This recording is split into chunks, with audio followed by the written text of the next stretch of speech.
Hello friends, आप सभी का मिशन वन वे चैनल में स्वागत है। दोस्तों, आज हम लोग बात करेंगे बीएड सेकेंड ईयर का नॉलेज एंड करिकुलम पेपर पे आज हम लोग बात करेंगे। ठीक है, ये हम लोग का आज का पेपर है नॉलेज एंड करिकुलम। आज हम लोग इसका महामैराथन क्लास लाएंगे, जिसमें हम लोग आज टोटल यूनिट को कवर करते हुए आगे बढ़ेंगे। ठीक है, तो सबसे पहले हम लोग यूनिट वन पे बात करेंगे। यूनिट वन का जितना क्वेश्चन है उस पर हम लोग बात करेंगे और आप लोग का इसी से क्वेश्चन पूरा का पूरा आपका एग्जाम में आएगा। इस महामैराथन क्लास को देख लीजिएगा तो आपके एग्जाम में पूरा का पूरा क्वेश्चन एक भी नहीं छूटेगा। ठीक है, तो ये नॉलेज एंड करिकुलम का महामैराथन क्लास है, जिसमें हम लोग यूनिट बाय यूनिट एक एक करके क्वेश्चन को हम लोग कवर करते हुए आगे बढ़ेंगे। सबसे पहले हम लोग समझेंगे ज्ञान के बारे में। ठीक है, तो ज्ञान यानी नॉलेज क्या होता है इसको समझते हैं, क्योंकि आपका पेपर है नॉलेज एंड करिकुलम। तो पहले हम लोग ज्ञान से संबंधित समझेंगे कि ज्ञान क्या होता है, ज्ञान का अर्थ, परिभाषा, प्रकार, स्रोत, इन सभी मेन जो पॉइंट है इसको हम लोग पढ़ते हुए आगे बढ़ेंगे। और आपका ये जो महामैराथन क्लास होगा एक रिवीजन के रूप में भी आपका काम करेगा।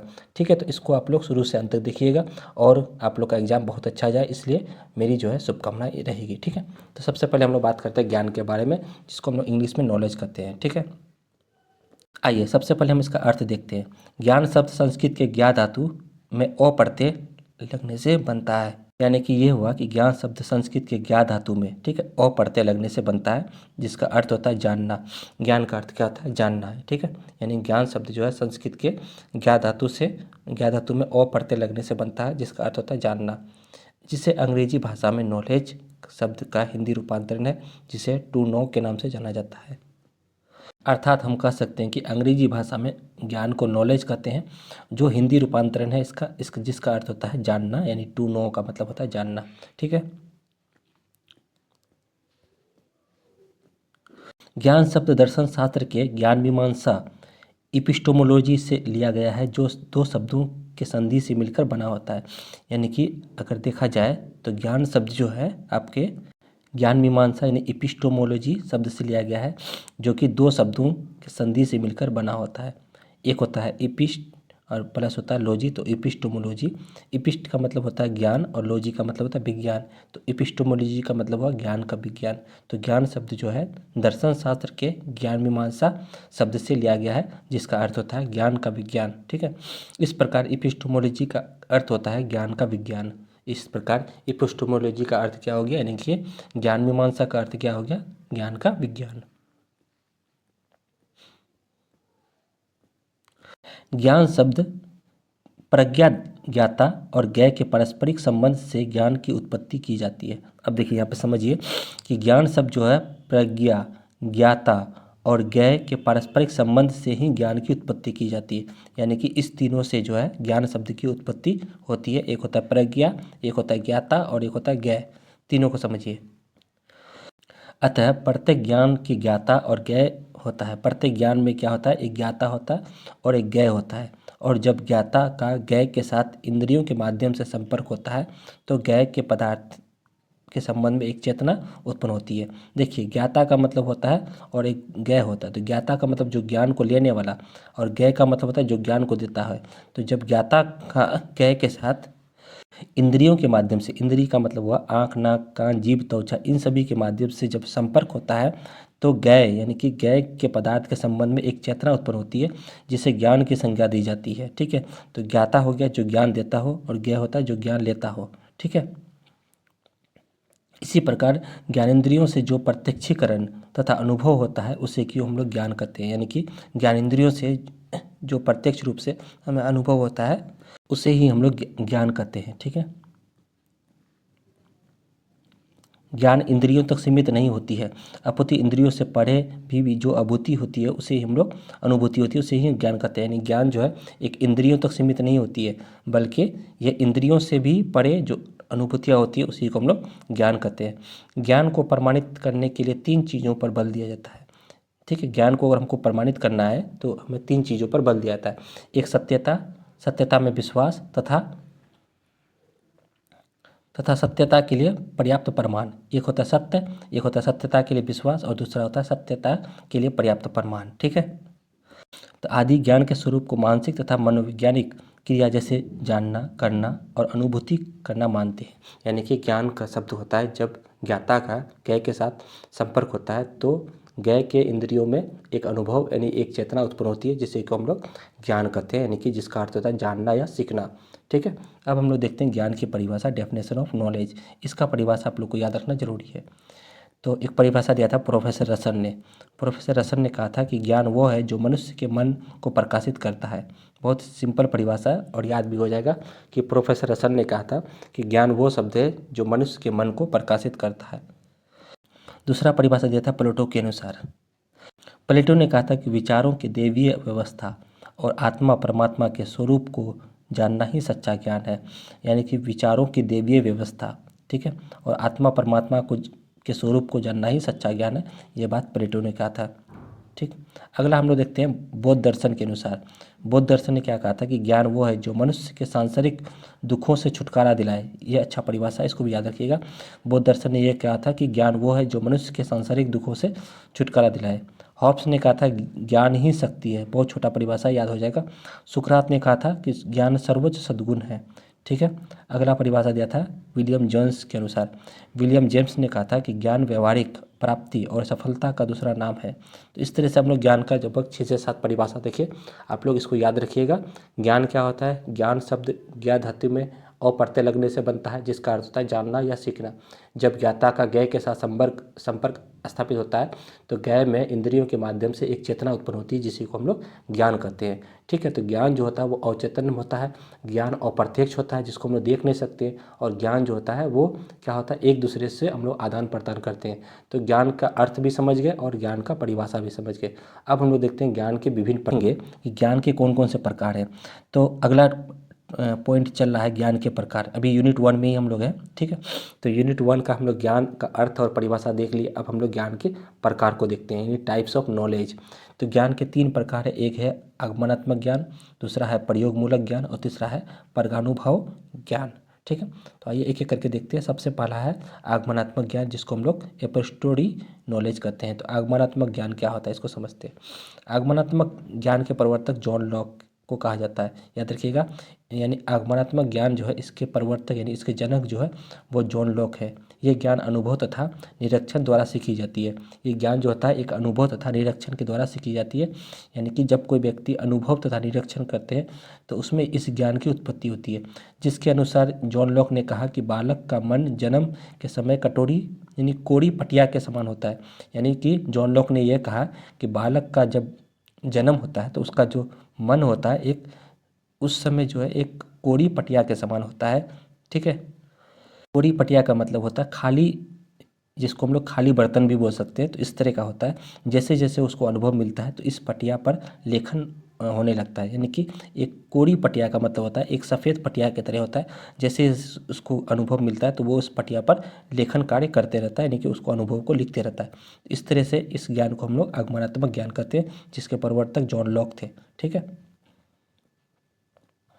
अतः जॉन ज्ञान अनुभव द्वारा वृद्धि होती है। ज्ञान जो है किसके द्वारा वृद्धि होती है? एक अनुभव के द्वारा वृद्धि होती है। हम लोग अनुभव करते हैं तो ज्ञान में वृद्धि होती है। सीखने के लिए समग्र अनुभव का होना जरूरी है। जॉन में अलौकिक का कोई स्थान नहीं होता है। जॉन ने कहा कि ज्ञान में जो अलौकिक का कोई स्थान नहीं होता है। तो इस तरह से इस ज्ञान को हम लोग कौन सा ज्ञान कहते हैं? आगमनात्मक ज्ञान कहते हैं। दूसरा में देखते हैं प्रयोगमूलक ज्ञान, जिसको हम लोग एक्सपेरिमेंटल नॉलेज कहते हैं। प्रयोगमूलक ज्ञान क्या होता है?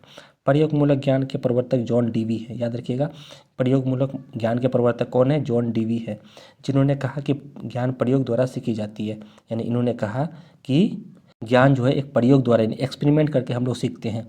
ज्ञान की प्रक्रिया एक प्रयास और सहन की प्रक्रिया है, एक विचार का अभ्यास है, जिससे प्रयास करना एवं ऐसे प्रयास के परिणाम से जो फल प्राप्त होते हैं उसी को हम लोग सीखना कहते हैं। यानी ऐसे प्रयास करना है जिसके फलस्वरूप हमें फल प्राप्त हो, जिससे हम लोग को ज्ञान प्राप्त हो, उसी को हम लोग सीखना कहते हैं। तो इस तरह के ज्ञान को हम लोग प्रयोगमूलक ज्ञान कहते हैं। नेक्स्ट है परगानुभव ज्ञान। परगानुभव ज्ञान यानी कि एप्रोडी नॉलेज जिसको हम लोग कहते हैं। परगानुभव ज्ञान क्या होता है? ज्ञान स्वयं प्रत्यक्ष की भांति समझा जाता है। ज्ञान को हम लोग स्वयं के एक प्रत्यक्ष की भांति समझ सकते हैं। जब इन्हें समझा लिया जाता है तो उन्हें निरीक्षण अनुभव या प्रयोग द्वारा प्रमाणित करने की आवश्यकता नहीं होती है। जब हम लोग उस ज्ञान को प्रत्यक्ष रूप से, किसी भी चीज़ को प्रत्यक्ष रूप से देख लेते हैं तो उसको प्रमाणित करने की आवश्यकता नहीं होती है। इसके प्रवर्तक कांट है, याद रखिएगा। प्रगानुभव ज्ञान के प्रवर्तक कौन है? कांट है, जो कहते हैं कि सामान्य सत्य अनुभव से स्वतंत्र होते हैं। यानी सामान्य जो सत्य होता है वो अनुभव से एक स्वतंत्र होता है, जिन्हें स्वयं से स्पष्ट तथा निश्चित होना चाहिए। गणित के ज्ञान एक परमानुभव ज्ञान समझा जाता है। ज्ञान, गणित का ज्ञान जो क्या होता है वो प्रत्यक्ष होता है, एक सिद्ध वाला ज्ञान होता है, और ये ज्ञान जो होता है वो एक परगानुभव ज्ञान होता है। ठीक है, तो इसके प्रवर्तक कौन थे? तो कांट थे। तो इस तरह से हम लोग समझे कि ज्ञान के कितने प्रकार थे। तो ज्ञान के हम लोग 3 प्रकार देखे, एक आगमनात्मक ज्ञान, ठीक है, दूसरा देखिए प्रयोगमूलक ज्ञान, और तीसरा देखिए हम लोग प्रगानुभव ज्ञान। तो तीनों जो है ज्ञान के प्रकार थे। तो यहाँ तक कोई दिक्कत नहीं। अब हम लोग बात करते हैं ज्ञान के स्रोत, कि कौन कौन से ऐसे स्रोत हैं जहाँ से हम लोग को ज्ञान प्राप्त होता है। ठीक है, अब हम लोग बात करेंगे ज्ञान के स्रोत। ठीक है, अगला पॉइंट है ज्ञान के स्रोत। ठीक, यानी सोर्स ऑफ नॉलेज। इसी को हम लोग ज्ञान प्राप्ति के तरीके भी कहते हैं, कि ज्ञान प्राप्ति के कौन कौन से तरीके हैं, या इसको हम लोग वे ऑफ नोइंग भी कहते हैं, या फिर इसका हम लोग साधन भी कहते हैं। यानी ज्ञान प्राप्ति का कौन कौन सा साधन है। ठीक है, तो ज्ञान के कौन कौन से स्रोत हैं जहाँ से हम लोग ज्ञान को प्राप्त कर सकते हैं, ये आपका यूनिट 1 में ही अभी कवर हो रहा है। तो ज्ञान के स्रोत में हम लोग समझेंगे कि ज्ञान कहाँ कहाँ से प्राप्त कर सकते हैं।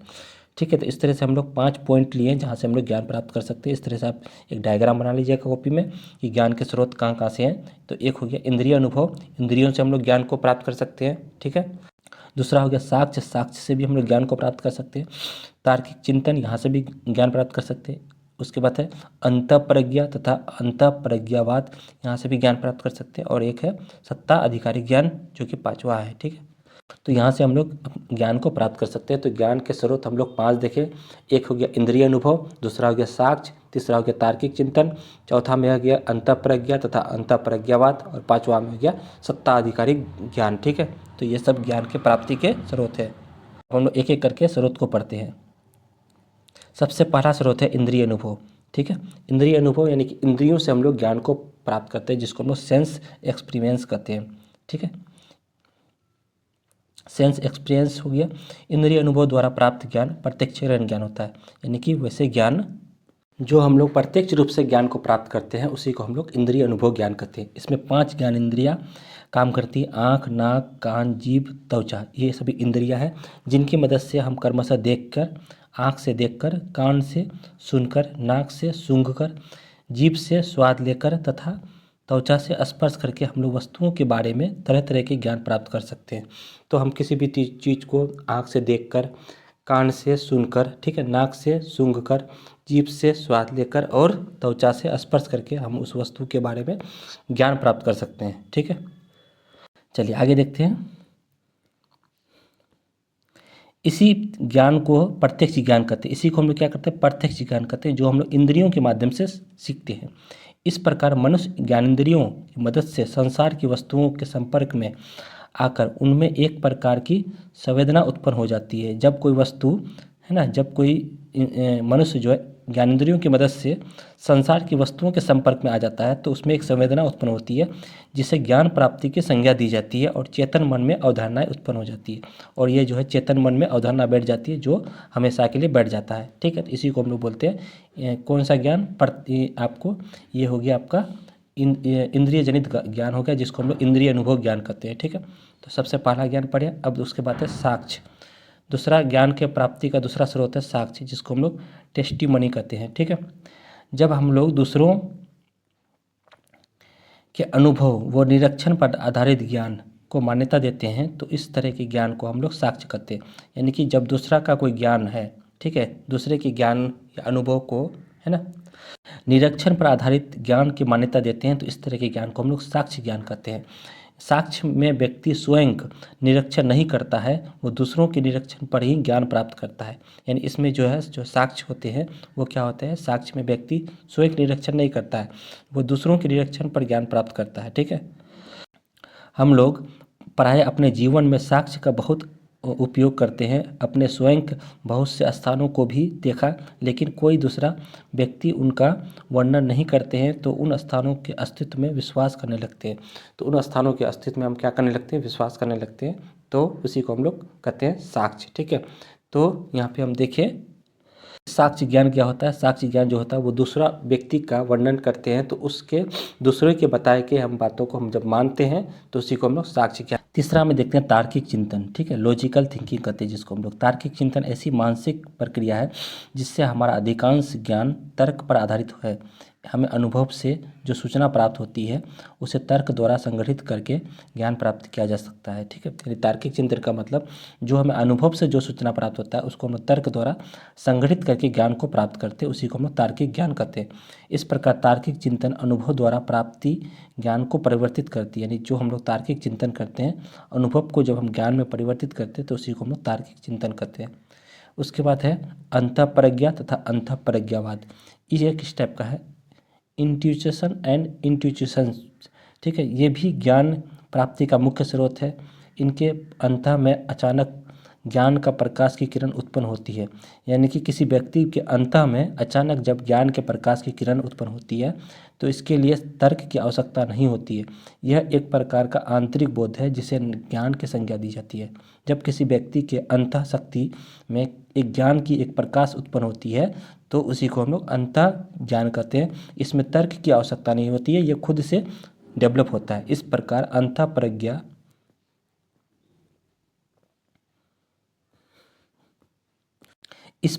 अंतःप्रज्ञा हमारे अंदर निहित वो क्षमता है जो अचानक ही क्रियाशील होकर हमें आलोकित करती है।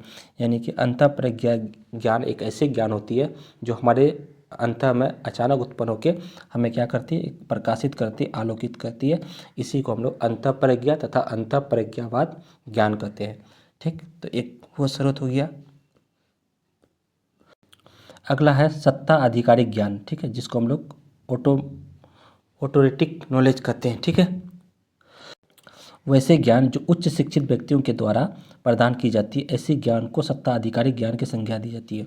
मतलब ऐसा ज्ञान जो उच्च शिक्षित व्यक्तियों को द्वारा दी जाती है उसी को हम लोग आधिकारिक ज्ञान यानी सत्ता आधिकारिक ज्ञान कहते हैं, जो उच्च व्यक्ति शिक्षित व्यक्ति देते हैं, ठीक है। समाज में भिन्न भिन्न प्रकार के व्यक्ति हैं जिनमें से कुछ व्यक्ति अत्यंत प्रभावशाली होती है, वहीं नई नई प्रकार की ज्ञान प्रदान करती है। शिक्षा का समस्त पाठ्यक्रम इन्हीं महान व्यक्तियों पर आश्रित है, अतः इन महान व्यक्तियों को सत्ता आधिकारिक ज्ञान कहा जाता है। यानी कि वैसे व्यक्ति जो हमारे समाज में बड़े बड़े एक नए प्रकार के ज्ञान प्रदान करती है उसी को हम लोग कहते हैं सत्ता आधिकारिक ज्ञान, ठीक है। आगे देखते हैं। लेकिन एक इसके लिए प्रदत्त ज्ञान को इतना अंधविश्वासी नहीं करना चाहिए कि हमारा ज्ञान संकीर्ण हो जाए, जिससे उस ज्ञान से हमारे विकास के मार्ग में अवरोध उत्पन्न हो जाती है। यानी कि इस तरह का ज्ञान को हम लोग अंधविश्वासी नहीं कर सकते, ठीक है, ताकि हमारा ज्ञान एक संकीर्ण हो जाए। तो यहाँ पे हम लोग ज्ञान के जो है स्रोत को देखें कि कौन कौन सा स्रोत है जिसके माध्यम से हम लोग ज्ञान को प्राप्त कर सकते हैं। आगे हम लोग देखेंगे ज्ञान और कौशल के बीच अंतर, ठीक है। आगे हम लोग देखते हैं ज्ञान और कौशल के बीच अंतर, ठीक है, difference between knowledge and skill. ज्ञान और कौशल के बीच क्या अंतर है इसको हम लोग समझते हैं, ठीक है। तो ज्ञान और कौशल के बीच अंतर निम्नलिखित है। एक तरफ ज्ञान लिखिएगा, एक तरफ कौशल लिखना है, बीच में एक लाइन दे देना है, ठीक है। चलिए, ज्ञान और कौशल के बीच क्या अंतर है इसको समझते हैं। ज्ञान को इंग्लिश में नॉलेज कहते हैं, स्किल को कौशल को इंग्लिश में स्किल कहते हैं, ठीक है। ज्ञान शब्द का अर्थ होता है जानना या जानकारी प्राप्त करना, इसी को हम लोग ज्ञान कहते हैं। ज्ञान शब्द का अर्थ होता है जानना या जानकारी प्राप्त करना। कौशल का अर्थ होता है ज्ञान का प्रयोग कर दक्षता प्राप्त करना। जब किसी भी हम लोग ज्ञान का प्रयोग करके हम दक्षता प्राप्त करते हैं उसी को हम लोग कौशल कहते हैं, ठीक है। दूसरा नंबर में है ज्ञान के सभी नियमों, संप्रत्यों, आंकड़ों, तथ्यों का समावेश होता है। ज्ञान में क्या होता है कि ज्ञान में सभी तथ्य, सभी नियमों, सभी संप्रत्यों, सभी आंकड़ों, तथ्यों का समावेश होता है, ठीक है। कौशल में व्यवहार, अनुभव का समावेश होता है। कौशल में व्यवहार, अनुभव का समावेश होता है। ज्ञान प्राप्त होने पर नष्ट नहीं किया जा सकता है। जब तक आपको अनुभव एवं प्रशिक्षण मिलने पर ही कौशलीय ज्ञान प्राप्त होता है, ठीक है। अगला है ज्ञान सूचनाओं, आंकड़ों एवं तथ्यों द्वारा मस्तिष्क में धारण किया जाता है। कौशलीय ज्ञान को भौतिक जगत व्यवहारिक रूप में धारण किया जाता है। ज्ञान कौशल का पूरक होता है, कौशल ज्ञान का पूरक तत्व है, ठीक है। ज्ञान के द्वारा कई कौशल अर्जित किए जाते हैं। ज्ञान के द्वारा जो है कई कौशल अर्जित कर सकते हैं, ठीक। कौशल ज्ञान को विशिष्ट परिस्थितियों में सब प्रयोजित करने की विद्या है। ठीक है, ज्ञान एक विस्तृत क्षेत्र है, कौशल एक सीमित क्षेत्र है। ठीक है, ज्ञान को हस्तांतरित किया जा सकता है, ज्ञान को हम लोग एक दूसरे से हस्तांतरित कर सकते हैं, कौशल को हस्तांतरित नहीं किया जा सकता है। ज्ञान के माध्यम से व्यक्ति उच्च शिक्षा प्राप्त कर सकता है, कौशल के माध्यम से व्यक्ति किसी विशिष्ट क्षेत्र में निपुणता हासिल कर सकती है। ज्ञान जीवन प्रयत्न प्राप्त किया जा सकता है, जीवन ज्ञान अस्थायी क्षेत्र तक सीमित किया जाता है कौशल को। ठीक है, तो इस तरह से हम लोग ज्ञान और कौशल में अंतर को देखें, लगभग 10 अंतर को देखें और 10 का 10 अंतर इम्पोर्टेंट था। अगला टॉपिक हम लोग देखते हैं। आगे हम लोग देखेंगे कि बाल केंद्रित शिक्षा के संबंध में गांधी जी का योगदान। ये भी आपका यूनिट 1 में ही पूछाएगा आपका। अगर ज्ञान का अर्थ, परिभाषा, प्रकार, ठीक है, स्रोत और ज्ञान और कौशल में अंतर, तो एक ये भी क्वेश्चन रह सकता है। एक दूसरा क्वेश्चन इसी में रहेगा यूनिट 1 में ही कि बाल केंद्रित शिक्षा में गांधी जी का क्या योगदान है। ठीक है, तो एक गांधी जी वाला भी पूछ सकता है और एक टैगोर वाला भी पूछ सकता है, तो दोनों हम यहाँ पे पढ़ा देंगे, तो उसके बाद आपका यूनिट 1 कवर हो जाएगा। Describe about the contribution of Gandhi ji in child centred education, यानी कि बाल केंद्रित शिक्षा में गांधी जी का क्या योगदान था, गांधी जी ने किस तरह से बालकों को ध्यान में रखते हुए शिक्षा दिया था, इनके बारे में आपको बताना है। वैसे आपको पता है कि गांधी जी ने बेसिक एजुकेशन के बारे में बताया था, यानी कि बुनियादी शिक्षा के बारे में बताया था, उसी पे आधारित ये बाल केंद्रित शिक्षा है। सबसे पहले हम इसका रूपरेखा तैयार करते हैं। देखिए, रूपरेखा में लिखे हैं प्रस्तावना, फिर उसके बाद बाल केंद्रित शिक्षा का अर्थ और परिभाषा देना है, क्योंकि ये टॉपिक बाल केंद्रित शिक्षा का था इसलिए इसका अर्थ और परिभाषा देना है। बाल केंद्रित शिक्षा में गांधी जी का योगदान और लास्ट में निष्कर्ष। तो ये 16 मार्क्स का आपका क्वेश्चन होगा। ठीक है, आइए सबसे पहले हम देखते हैं प्रस्तावना, जिसको हम लोग इंट्रोडक्शन करते हैं, प्रस्तावना। ठीक है, प्रस्तावना में लिखे हैं कि बाल केंद्रित शिक्षा आधुनिक समय का एक शिक्षा प्रणाली का एक अंग है, यानी कि बाल केंद्रित शिक्षा जो होता है, यानी बालकों को जो ध्यान में रखकर देने वाली शिक्षा जो है, एक आधुनिक शिक्षा प्रणाली का एक हिस्सा है, जहाँ बालकों को केंद्र मानकर शिक्षा दी जाती है, जहाँ बालकों को सेंटर्ड मानकर शिक्षा दी जाती है, कि बालकों को ध्यान में रखते हुए बालकों की क्या रुचि है, बालकों का क्या अभिवृत्ति है, बालकों का क्या मनोवृत्ति है, उसको ध्यान में रखते हुए बच्चों को शिक्षा देनी चाहिए। ठीक है, प्राचीन काल में यह मान्यता थी कि बालक एक खाली बोतल के समान है, जिसके मस्तिष्क में ज्ञान भरना होता है। यानी कि प्राचीन काल में यह मान्यता थी कि बालक जो है एक खाली बोतल के समान होता है, यानी बालक जब जन्म लेता है तो एक खाली बोतल के समान जन्म लेता है, उससे मस्तिष्क में धीरे धीरे वो अनुभव करके उस ज्ञान को उसमें भरना होता है। ठीक है, लेकिन आज की शिक्षा प्रणाली बाल केंद्रित शिक्षा प्रणाली है, लेकिन अभी की शिक्षा प्रणाली जो है एक बाल केंद्रित शिक्षा प्रणाली, यानी बालकों को ध्यान में रखकर शिक्षा दी जाती है तथा बालकों के सर्वांगीण विकास पर जोर देती है। इसके लिए गांधी जी ने शिक्षा के क्षेत्र में विशेष योगदान रहा। उन्होंने शिक्षा के विकास में बेसिक शिक्षा पर जोर दिया, यानी गांधी जी ने बेसिक एजुकेशन पर जोर दिया था और उन्होंने ये कहा कि बालकों का सर्वांगीण विकास पर जोर दिया। गांधी जी ने शिक्षा के क्षेत्र में विशेष योगदान दिए, जहाँ बालकों पर विशेष ध्यान देकर शिक्षा के क्षेत्र में विकास हो सके, इस पर जो है गांधी जी ने पूरा का पूरा जोर दिया। ठीक है, आगे और देखते हैं इसमें हम। तो यहाँ तक आपका प्रस्तावना खत्म हुआ। अब हम लोग देखेंगे बाल केंद्रित शिक्षा का अर्थ। बाल केंद्रित शिक्षा का अर्थ यानी meaning of child centred education. बाल केंद्रित शिक्षा का क्या अर्थ है, इसको समझते हैं।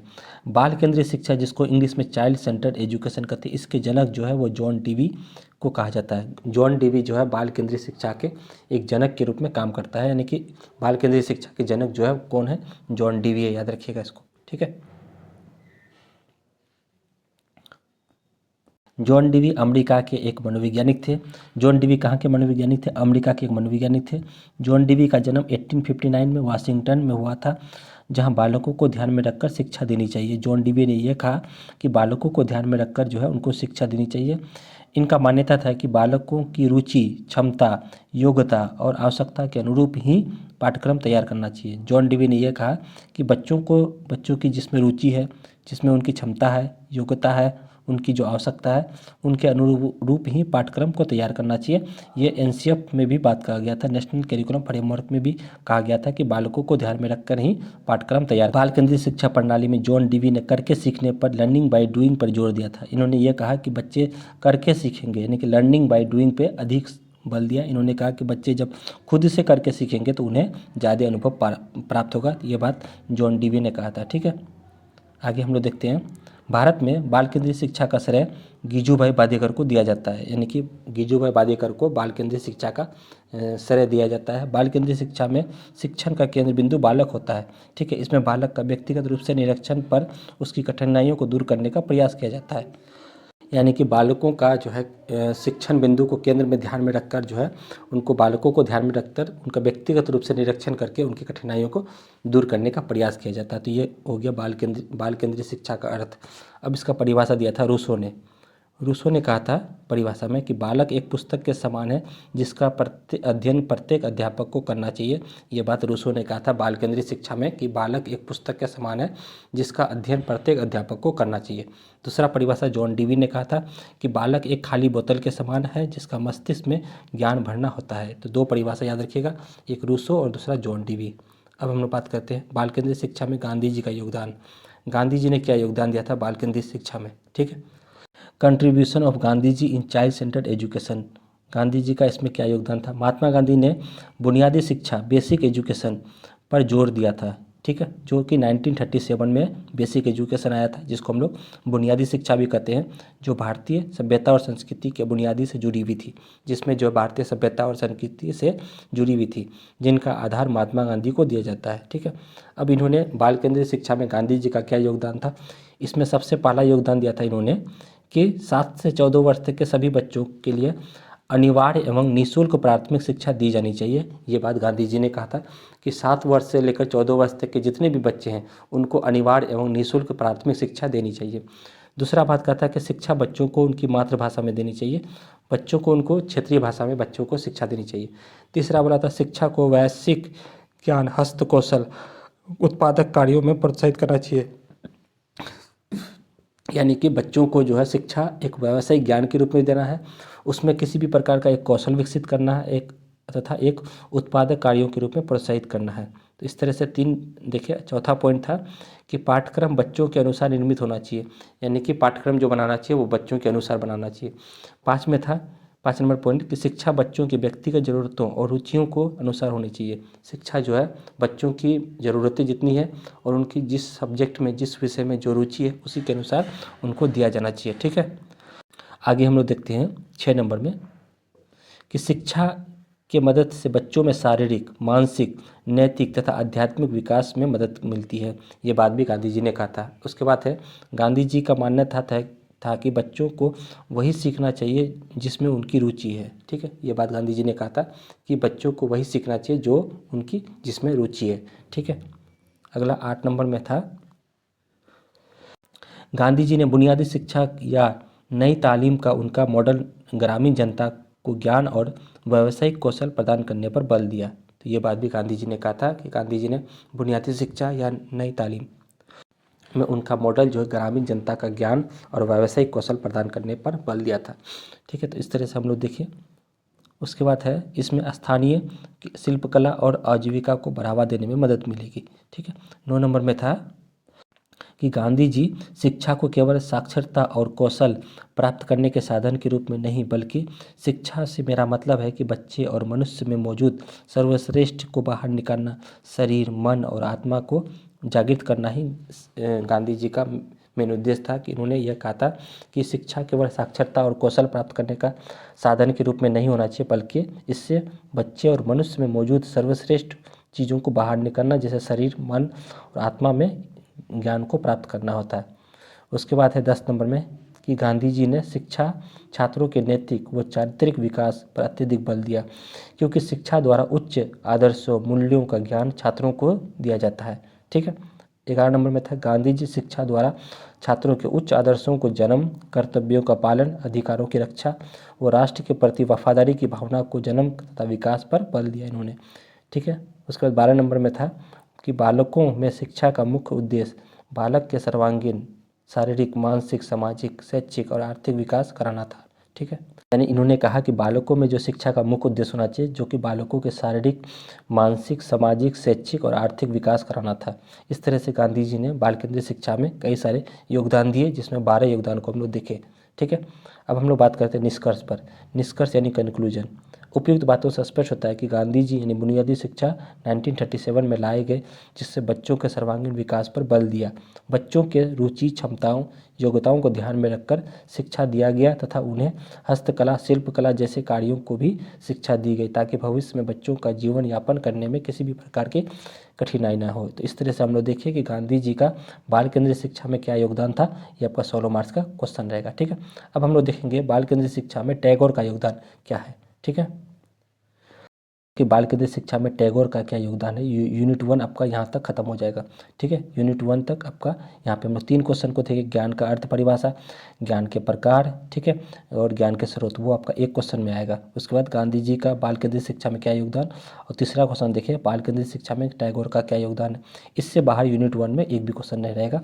आप लोग इस तीनों को देख लीजिएगा, यहाँ तक यूनिट 1 आपका खत्म हो जाएगा। तो बाल केंद्रीय शिक्षा में टैगोर का क्या योगदान है, इसको हम लोग समझते हैं। इससे पहले हम लोग महात्मा गांधी का योगदान देखे थे, अब हम लोग देखेंगे टैगोर का क्या योगदान है।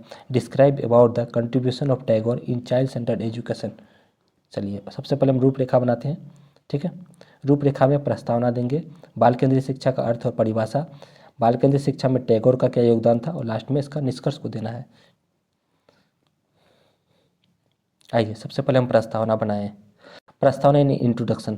छात्रों का विकास शिक्षा को बाल केंद्रित होना चाहिए। छात्रों का विकास तभी होगा जब शिक्षा जो है उनका बाल केंद्रित होगा, क्योंकि छात्रों को ध्यान में रखकर बालकों को शिक्षा देनी चाहिए। जहाँ बच्चों को शिक्षा प्रत्येक बच्चों को व्यक्तिगत ज़रूरतों के हिसाब से देनी चाहिए। बच्चों को उनकी शिक्षा उनकी रुचि और क्षमता के अनुसार ही होनी चाहिए। ठीक है,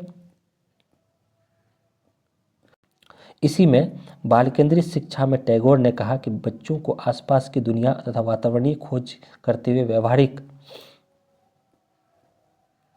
अनुभव के माध्यम से शिक्षा देनी चाहिए, जहां बच्चे पर्यावरणीय ज्ञान को ग्रहण कर सकते हैं। क्योंकि टैगोर ने अधिकतर शांति निकेतन की बात की थी, जहां बच्चों को पर्यावरणीय ज्ञान से जोड़ना चाहिए, बाहरी वातावरण से ज्ञान से जोड़ना चाहिए। तो यहाँ तक पर प्रस्तावना खत्म हुआ। बाल केंद्रीय शिक्षा का अर्थ और परिभाषा अभी बता दिए, वही चीज़ें सेम टू सेम रिपीट हुआ है। तो इसको आप लोग, यही चीज़ को आप लोग दोबारा फिर पढ़ने का जरूरी नहीं, इसी को आप लोग देख लीजिए एक बार। ठीक है, तो बाल केंद्रीय शिक्षा का अर्थ दे दिए हैं। ठीक है, चलिए अब हम लोग डायरेक्ट आते हैं पॉइंट पे। बाल केंद्रीय शिक्षा में टैगोर का क्या योगदान था, यही हम लोग का पॉइंट भी था कि बाल केंद्रीय शिक्षा में टैगोर का योगदान, यही हम लोग का क्वेश्चन था। ठीक है, इसको देखते हैं कि टैगोर जो है, रविंद्रनाथ टैगोर ने शिक्षा बच्चों को प्राकृतिक वातावरण में प्राचीन आश्रम में दिया शिक्षा प्रदान किया जाना चाहिए। यानी कि रविंद्रनाथ टैगोर ने यह कहा था कि शिक्षा जो है बच्चों को प्राकृतिक वातावरण में प्राचीन आश्रम पर शिक्षा प्रदान करनी चाहिए, ताकि बच्चों प्राकृतिक वातावरण से जुड़ सके, जिससे बच्चों का उनके व्यक्तित्व का सर्वांगीण विकास होता है। टैगोर ने बच्चों के शारीरिक, मानसिक, नैतिक, आध्यात्मिक विकास के लिए एक व्यापक क्रिया प्रधान पाठ्यक्रम तैयार किया। ठीक है, अब इसमें हम लोग देखते हैं, जिसमें वो बालकों के सभी पक्षों पर विकास करे। टैगोर ने संस्कृति विषयों, इतिहास, भूगोल, विज्ञान, ड्राइंग, संगीत, नृत्य कला, अभिनय, दर्शन, तकनीकी, बागवानी, भ्रमण, क्षेत्रीय समाज सेवा, खेलकूद, व्यायाम, धार्मिक तथा सांस्कृतिक क्रियाकलापों को पाठ्यक्रम सहगामी क्रियाओं में मान्यता दी। यानी इन सभी चीज़ों पर टैगोर ने अधिक योगदान दिया। इन्होंने कहा कि बालकों में सभी पक्षों का विकास होना चाहिए, चाहे वो इतिहास हो, भूगोल हो, विज्ञान हो, ड्राइंग हो, संगीत हो, नृत्य कला हो, अभिनय हो, तकनीकी हो, बागवानी हो, क्षेत्रीय हो, खेलकूद हो, व्यायाम हो। इन सभी चीज़ों का एक पाठ्य सहगामी क्रिया में इन सभी को मान्यता देनी चाहिए। ठीक है, टैगोर ने बाल केंद्रीय शिक्षा में कई योगदान प्रदान किए। टैगोर ने बाल केंद्रीय शिक्षा में कई प्रकार का योगदान दिया। सबसे पहला योगदान दिया था कि भ्रमण द्वारा पढ़ना। टैगोर ने यह कहा कि बच्चों को भ्रमण द्वारा पढ़ाना है, यानी कि बच्चों को टूर के माध्यम से पढ़ाना है, दार्शनिक चीज़ों को दिखा के उनको समझाना है। टैगोर का कहना था कि कक्षा में पढ़ाई जाने वाली शिक्षा का प्रभाव न तो बालक के मस्तिष्क पर पड़ता है और ना ही शरीर पर। यानी कि जो शिक्षा हम लोग यानी कि चार दीवारी के अंदर देते हैं, उसका बालक के मस्तिष्क पर उतना असर नहीं पड़ता है, ना ही शरीर पर पड़ता है। इसने कहा कि बच्चों को भ्रमण कराया जाता है तो उसे उस समय मानसिक शक्तियाँ सतर्क रहती है। जब बच्चों को हम लोग भ्रमण कराते हैं, यानी बच्चों को जब हम टूर के माध्यम से सिखाते हैं, तो उसकी मानसिक शक्तियाँ जो है उस समय एक्टिव होती है। वो कई विषयों को प्रत्यक्ष रूप से देखकर ज्ञान को आसानी से प्राप्त करता है। वो कई सारे विषयों को जो है अपने आँख से, प्रत्यक्ष का मतलब होता है अपने आँख से देखकर जो है वो आसानी से उसको समझ लेता है। ठीक है, तो भ्रमण के समय पढ़ाना शिक्षण का सर्वोत्तम विधि माना जाता है, भ्रमण करके पढ़ाना। ठीक है, तो सबसे पहला टैगोर का ये योगदान था कि भ्रमण द्वारा पढ़ाना। दूसरा था वाद विवाद विधि।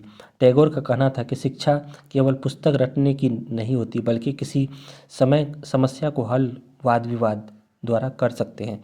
बालकों के बौद्धिक क्षमता का विकास तथा तर्क शक्ति, चिंतन शक्ति में वृद्धि होती है वाद विवाद के द्वारा। यानी टैगोर ने यह कहा कि हम लोग केवल किताबी ज्ञान नहीं रखना है, बल्कि हम समस्या का हल वाद विवाद से भी कर सकते हैं, एक दूसरे के साथ बातचीत करके भी कर सकते हैं। इससे क्या होगा, तर्क शक्ति, चिंतन शक्ति का विकास होता है। तो ये दूसरा पॉइंट था। चौथा नंबर में था प्रश्नोत्तर विधि। टैगोर के अनुसार प्रश्नोत्तर विधि शिक्षण की एक प्रक्रिया विधि है, जिसमें बालकों के बीच समस्याओं का उत्तर प्रश्न उत्तर से पढ़ाया जाता है, जिससे सभी बच्चों को मानसिक शक्तियों में वृद्धि होती है। प्रश्नोत्तर विधि, ठीक है, प्रश्नोत्तर विधि जो है एक ऐसी विधि है जिसमें बच्चों जो होती है उत्तर प्रश्न के माध्यम से सीखते हैं या पढ़ाए जाते हैं, इसी को हम लोग प्रश्नोत्तर विधि कहते हैं। उसके बाद है पाँचवा में क्रिया विधि। क्रिया विधि क्या होता है, टैगोर ने क्रिया विधि पर विशेष महत्व दिया। टैगोर ने शांति निकेतन में भी क्रिया विधि को महत्व दिया था। कोई बालक शिक्षा प्राप्त करते समय उनसे पूछे क्या मैं दौड़ आऊँ, तो वह कहते जरूर जरूर। ठीक है, उनका मानना था कि पेड़ पर चढ़ना, फल तोड़ने और कूदने फुदकने की थकावट दूर होती है और ज्ञान की प्राप्ति का अच्छी दशा मिलती है। तो ये हो गया क्रिया विधि। तो टैगोर ने क्रिया विधि पर भी बल दिया। इन्होंने ये कहा कि बच्चों को है ना, जैसे फल तोड़ना हुआ, कूदने फुदकने, पेड़ पर चढ़ना, दौड़ना, इस तरह से क्या होगा, इसके शरीर से फुर्ती मिलती है और उससे ज्ञान अधिक से अधिक प्राप्त होता है इससे। तो इसी को हम लोग ज्ञान विधि, क्रिया विधि कहते हैं। उसके बाद है तनाव मुक्त वातावरण। उन्होंने कहा कि ऐसा वातावरण बनाना है जो तनाव मुक्त वातावरण होना चाहिए। टैगोर ने यह कहा कि बच्चों को अत्यधिक अनुशासन और दबाव मुक्त रहना चाहिए। यानी टैगोर ने यह कहा कि बच्चों को अत्यधिक अनुशासन और तनाव दबाव मुक्त रहना चाहिए। उनका मानना था कि शिक्षा एक प्राकृतिक तथा आनंदमय प्रक्रिया में होनी चाहिए। यानी शिक्षा जो है बच्चों को एक प्राकृतिक वातावरण में, एक आनंदमय प्रक्रिया में देनी चाहिए। ठीक है, चलिए 7 नंबर में है कला और रचनात्मकता का महत्व।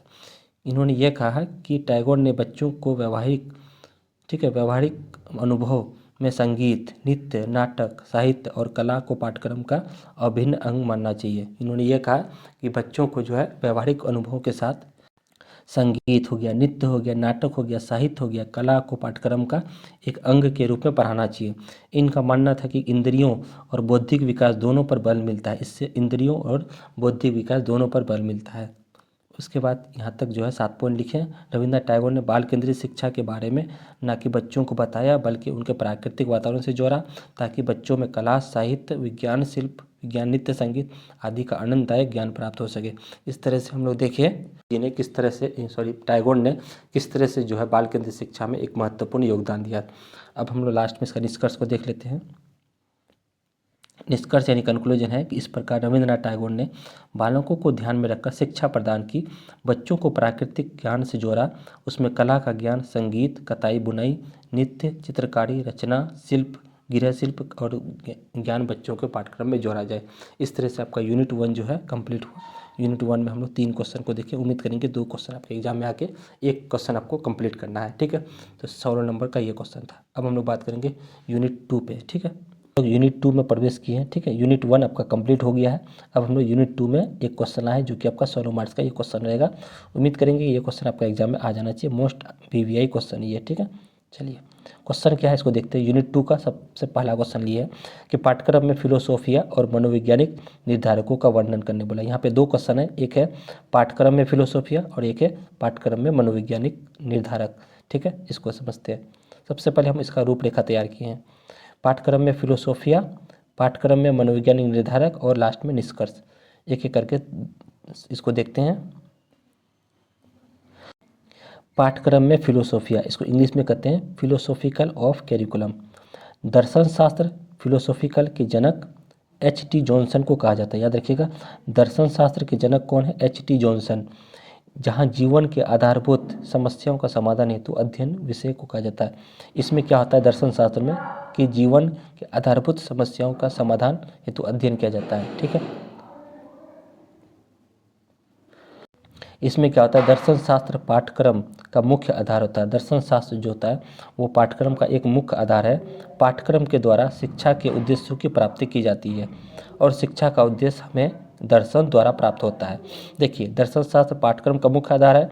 पाठ्यक्रम के द्वारा शिक्षा के उद्देश्यों की प्राप्ति की जाती है और शिक्षा के उद्देश्यों की प्राप्ति हम दर्शन से करते हैं। ठीक है, तो भिन्न भिन्न प्रकार के उद्देश्यों के अनुसार पाठ्यक्रम बदलता रहता है। बालक को क्या पढ़ना चाहिए और क्या नहीं पढ़ाया जाए तो व्यक्ति व समाज दार्शनिक मान्यता के अनुरूप ही बनाया जाता है। ठीक है, तो इस तरह से आप याद रखिएगा। फिलोसोफिया ऑफ मतलब पाठ्यक्रम के फिलोसोफिया में आपका यहाँ पे पढ़ना है आदर्शवाद के बारे में, प्रकृतिवाद के बारे में, प्रयोजनवाद के बारे में, यथार्थवाद के बारे में और अस्तित्ववाद के बारे में। तो ये टोटल जो आपका आता है वो दर्शन शास्त्र में आता है। ठीक है, याद रखिएगा, ये सभी किस में आता है, दर्शन शास्त्र में आता है, यानी कि फिलोसोफी में आता है, फिलोसोफिकल में आता है।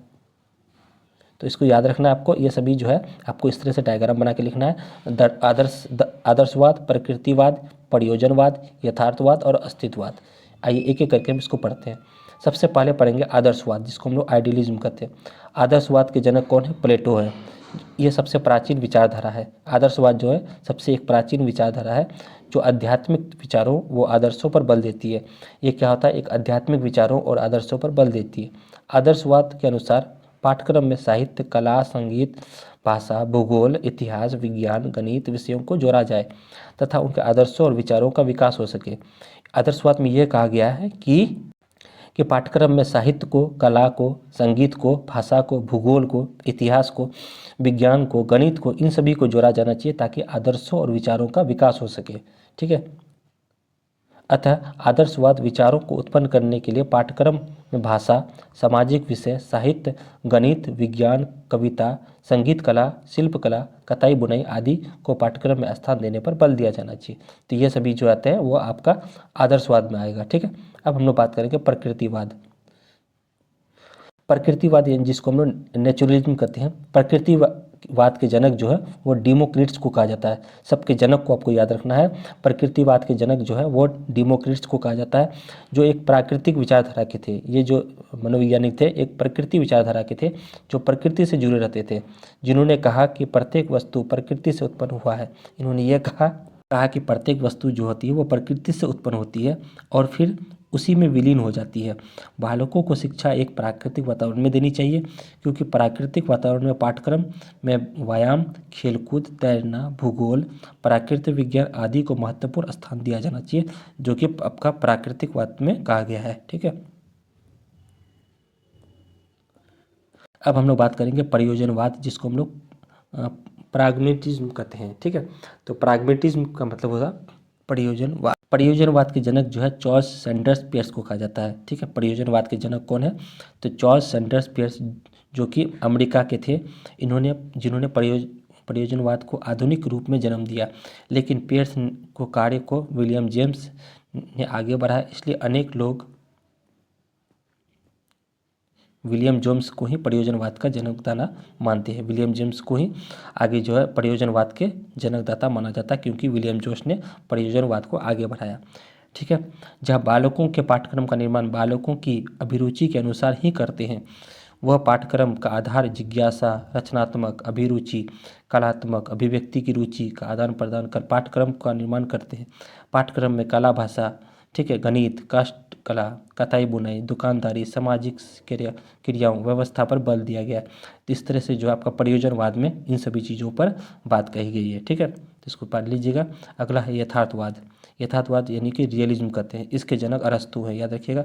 यथार्थवाद के जनक कौन है, जो है यथार्थवाद के जनक आपके अरस्तु को कहा जाता है, जहाँ वो ज्ञानेंद्रियों के प्रत्यक्ष अनुभव प्राप्त करते हैं। ये ज्ञानेंद्रियों के रूप से एक प्रत्यक्ष अनुभव को ज्ञान प्राप्त करता है। यथार्थवाद में शिक्षा वास्तविक होनी चाहिए। ठीक है, पाठ्यक्रम में उन्हीं क्रियाओं को स्थान दिया गया जिन्हें वास्तविक जीवन में ज्ञान प्राप्त हो सके। ठीक है, पाठ्यक्रम को विस्तृत करके छात्रों को अपने अनुसार विषयों को चयनित करने हेतु कार्य स्वतंत्र हो। विद्यार्थियों को उन्हीं विषयों को पढ़ाया जाना चाहिए जो उनकी जीवन में उपयोगी होना चाहिए, जो कि आपका यथार्थवाद में ये सभी बातें कही गई थी। अब हम लोग बात करते हैं अस्तित्ववाद। अस्तित्ववाद के जनक सारन कीकेगार्ड थे। ठीक है, याद रखिएगा। अस्तित्ववाद के जनक कौन है, सारन कीकेगार्ड, जो मानते हैं कि व्यक्ति का अस्तित्व ही प्रमुख है। इन्होंने ये कहा कि व्यक्ति का अस्तित्व ही प्रमुख है। शिक्षा बाल केंद्रित होनी चाहिए, जहाँ अस्तित्ववाद जो है विद्यार्थियों को शिक्षा दर्शन के विषय में स्वतंत्र चुनाव पर बल देती है। ठीक है, यानी इन्होंने यह कहा कि विद्यार्थी अपने स्वतंत्र रूप से किसी भी विषय का चयन कर सकते हैं। अस्तित्ववाद पाठ्यक्रम का चयन छात्र द्वारा स्वयं अपनी आवश्यकताओं, योग्यताओं, जीवन की परिस्थितियों के अनुकूल अपने पर बल देती है। ठीक है, इस तरह से हम लोग देखें कि पाठ्यक्रम के फिलोसोफिया कौन कौन थे। तो पाठ्यक्रम के फिलोसोफिया को हम लोग खत्म कर दिए। अब हम लोग बात करेंगे पाठ्यक्रम के मनोवैज्ञानिक निर्धारक। ये कौन कौन से निर्धारक हैं जो पाठ्यक्रम के मनोवैज्ञानिक निर्धारक कहे जाते हैं। तो पाठ्यक्रम के मनोवैज्ञानिक निर्धारकों में विद्यार्थियों के मानसिक, बौद्धिक, सामाजिक और भावात्मक आवश्यकताओं को ध्यान में रखकर अनिवार्य है, जो कि निम्नलिखित निर्धारक है। तो पाठ्यक्रम के यहाँ पे निर्धारक है बाल केंद्रितता, यानी कि चाइल्ड सेंटर्ड। ठीक है, पाठ्यक्रम का निर्धारक का मतलब हुआ कि पाठ्यक्रम का आपको निर्धारित करना चाहिए। तो पाठ्यक्रम का निर्धारित जो है हम बाल केंद्रितता को ध्यान में रखकर करेंगे। पाठ्यक्रम को बालकों की रुचियों, क्षमताओं के अनुसार तैयार करना चाहिए, जिससे बालकों की शिक्षा के उद्देश्यों की प्राप्ति हो सके। तो ये सबसे पहला था। दूसरा नंबर में सीखने की प्रक्रिया। ठीक है, सीखने की प्रक्रिया जिसको हम लोग लर्निंग प्रोसेस कहते हैं। इसमें यह देखा जाता है कि बालक कैसे सीखता है, जिसमें अध्यापक शिक्षण विधियों का प्रयोग करते हैं बच्चों के सीखने में। तो ये दूसरा हो गया सीखने की प्रक्रिया। ठीक है, तीसरा हो गया विकास की अवस्थाएं। तीसरा निर्धारक है विकास की अवस्थाएं, स्टेजेज ऑफ डेवलपमेंट, जहाँ अलग अलग मनोवैज्ञानिकों ने बच्चे जैसे जीन पियाजे, कोलबर्ग आदि ने बच्चों की अवस्थाओं के अनुसार बच्चों के सीखने पर बल दिया, जहाँ बच्चों का पाठ्यक्रम उन अवस्थाओं के अनुरूप ही बनाया जाना चाहिए। ये बात जो है आपका पाठ्यक्रिया के निर्धारक में 3 बात कही गई। लास्ट में हम उसका निष्कर्ष को देख लेते हैं। ठीक है, लास्ट में निष्कर्ष है, कंक्लूजन है कि अतः पाठ्यक्रम एक संतुलित प्रक्रिया है, जिसमें दार्शनिक दृष्टिकोण से शिक्षा के उद्देश्यों की पूर्ति की जाती है तथा और मनोवैज्ञानिक दृष्टिकोण से उन्हें बालकों की आवश्यकताओं के अनुरूप ही क्रियान्वित किया जाता है। तो इस तरह से हम लोग इसको देखें कि पाठ्यचर्या की फिलोसोफिया और मनोवैज्ञानिक निर्धारक। ठीक है, तो अब हम लोग अगला क्वेश्चन को देखते हैं। यूनिट 2 का एक क्वेश्चन और लिए हम लोग, एक क्वेश्चन और लिए। ठीक है, इसमें भी एक क्वेश्चन और बनता है, जो कि ये मोस्ट इंपॉर्टेंट क्वेश्चन है कि शिक्षा के उद्देश्यों को आकार देने में संस्कृति की क्या भूमिका है। इसी में आपका ऐतिहासिक पूछे तो यही चीज़ लिखना है। ठीक है, ऐतिहासिक। ठीक, तो शिक्षा के उद्देश्यों को आकार देने में संस्कृति या ऐतिहासिक की क्या भूमिका, इसको समझना है। ठीक है, ये आपका यूनिट 2 का ही एक क्वेश्चन और लिए हैं। इससे पहले एक क्वेश्चन पढ़ा है कि पाठ्यचर्या में फिलोसोफिया तथा मनोवैज्ञानिक निर्धारक, और एक क्वेश्चन लिए शिक्षा के उद्देश्यों को आकार देने में संस्कृति की ऐतिहासिक क्या भूमिका है। ठीक है, आइए सबसे पहले हम इसका रूपरेखा तैयार करते हैं। रूपरेखा में प्रस्तावना देना है, संस्कृति का अर्थ और परिभाषा देना है, शिक्षा के उद्देश्यों को आकार देने में संस्कृति की क्या भूमिका है, और लास्ट में हम इसका निष्कर्ष को लिख देते हैं। ठीक है, चलिए प्रस्तावना यानी इंट्रोडक्शन। भारतीय समाज में एक ऐसी विशेष संस्कृति है, भारतीय समाज की एक ऐसी विशेष संस्कृति है जो अनेकता में भी एकता का अच्छा एक उदाहरण है। हमारी संस्कृति एक ऐसी संस्कृति है जहाँ पे अनेकता में भी एकता का एक अच्छा उदाहरण प्रस्तुत करता है। विभिन्न भागों में से संबंधित विभिन्न भारत आए और अपने साथ संस्कृति परंपराओं को भी साथ लेके आए। ठीक है, कि यहाँ पे यह कहा गया कि हमारे भारत देश में अलग अलग भागों से अलग अलग तरह के लोग भारत में आके बसे, और वो अपने साथ अपनी अलग अलग संस्कृति लाकर आके बस गई। ठीक, इसलिए हमारे देश में अलग अलग संस्कृति पाई जाती है। भारतीय संस्कृतियों का विकास इन लोगों के बड़ा योगदान से हुआ है, कि बड़ा योगदान है। ठीक है, भारतीय संस्कृति का विकास जो है इन लोगों के योगदान से ही हुआ है, क्योंकि हमारे देश में अलग अलग भागों से अलग अलग लोग आए और यहाँ के बस गए और अपनी संस्कृति को फैलाया, इसलिए हमारे देश में अलग अलग प्रकार के संस्कृति पाई जाती है। इस प्रकार भारत में संयुक्त संस्कृति उत्पन्न हो गई, जिसमें बहुत से संस्कृतियों का समूह है, जहाँ विद्यालय में भी कई संस्कृतियों के बच्चे पढ़ने आते हैं, जहाँ उनकी संस्कृतियों को ध्यान में रखकर शिक्षा के उद्देश्यों की पूर्ति की जाती है। ठीक है, तो यहाँ तक हम लोग इसका प्रस्तावना को देखें। अब हम लोग देखते हैं संस्कृति का अर्थ, meaning of culture. Hindi Sanskrit शब्द संस्कृत धातु के सम से बना, जिसका अर्थ होता है समानता यानी इक्वलिटी, यानी कि संस्कृति का अर्थ होता है समानता, कि संस्कृति का अर्थ ही होता है समानता यानी इक्वलिटी। इस प्रकार संस्कृति वो शब्द है जो समान व्यवहार और एक समूह अपनाता है, जहाँ एक समान व्यवहार और एक समूह को दर्शाता है, तो वो हमारी संस्कृति को कहलाता है। ठीक है, दिखलाता है वही संस्कृति है। संस्कृति शब्द का संबंध साक्षर से होता है, जिसका अर्थ होता है सभ्य बनना। इस प्रकार व्यक्ति धर्म, सदाचार, नैतिकता, नम्रता आदि रखता हो, उसी को हम लोग संस्कृति कहते हैं। उसी को हम लोग क्या कहते हैं? संस्कृति कहते हैं। जहाँ हम लोग एक साथ मिलजुल कर रहते हैं, उसी को हम लोग संस्कृति कहते हैं। संस्कृति का कुछ परिभाषा दिया था ओटावे के अनुसार। ओटावे ने कहा था कि किसी समाज के संस्कृति का अर्थ उस समाज के संपूर्ण जीवन पद्धति से होता है। ठीक है, तो ये परिभाषा ओटावे ने कहा था कि किसी समाज के संस्कृति का अर्थ होता है उस समाज के संपूर्ण जीवन पद्धति से होता है। दूसरा नंबर में था हॉस्कोविट्ज़ के अनुसार संस्कृति पर्यावरण का मानव निर्मित भाग होता है। ये बात हॉस्कोविट्ज़ ने कहा था। ठीक है, अब हम लोग बात करते हैं कि शिक्षा के उद्देश्यों को आकार देने में संस्कृति की भूमिका, the role of culture in shaping the aims of education. शिक्षा के उद्देश्यों को आकार देने में संस्कृति की क्या भूमिका है, यानी शिक्षा के उद्देश्यों को, शिक्षा के बच्चों को पूर्ति हो, इसमें जो है संस्कृति क्या भूमिका निभाती है। शिक्षा के उद्देश्यों को आकार देने में संस्कृति अत्यंत भूमिका निभाती है। जहाँ संस्कृति किसी समाज की जीवन शैली, मूल्यों, परंपराओं, विश्वासों, रीति रिवाजों का एक समूह बनाती है। यानी कि संस्कृति जो होता है किसी भी समाज की एक जीवन शैली, मूल्यों, परंपराओं, विश्वासों, रीति रिवाजों का एक समूह बनाती है। ठीक है, समाज की संस्कृति ही तय करती है।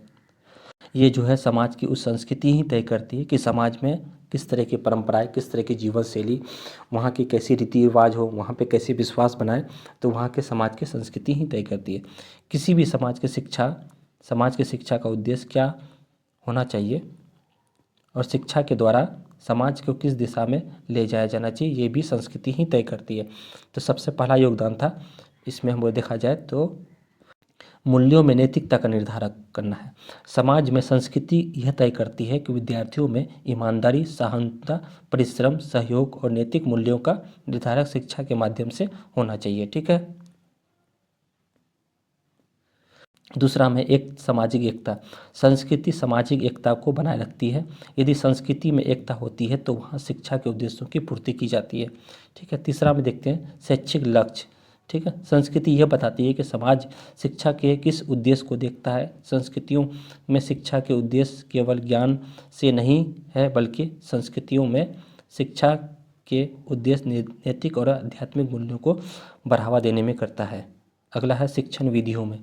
शिक्षण विधियों में देखा जाए तो संस्कृति शिक्षा के उद्देश्यों में बच्चों को कक्षा में कैसे पढ़ाया जाना चाहिए, पारंपरिक शिक्षण विधियों का पालन करती है, जहाँ संस्कृति अधिक रचनात्मक और छात्र केंद्रित शिक्षण विधियों को बढ़ावा देती है।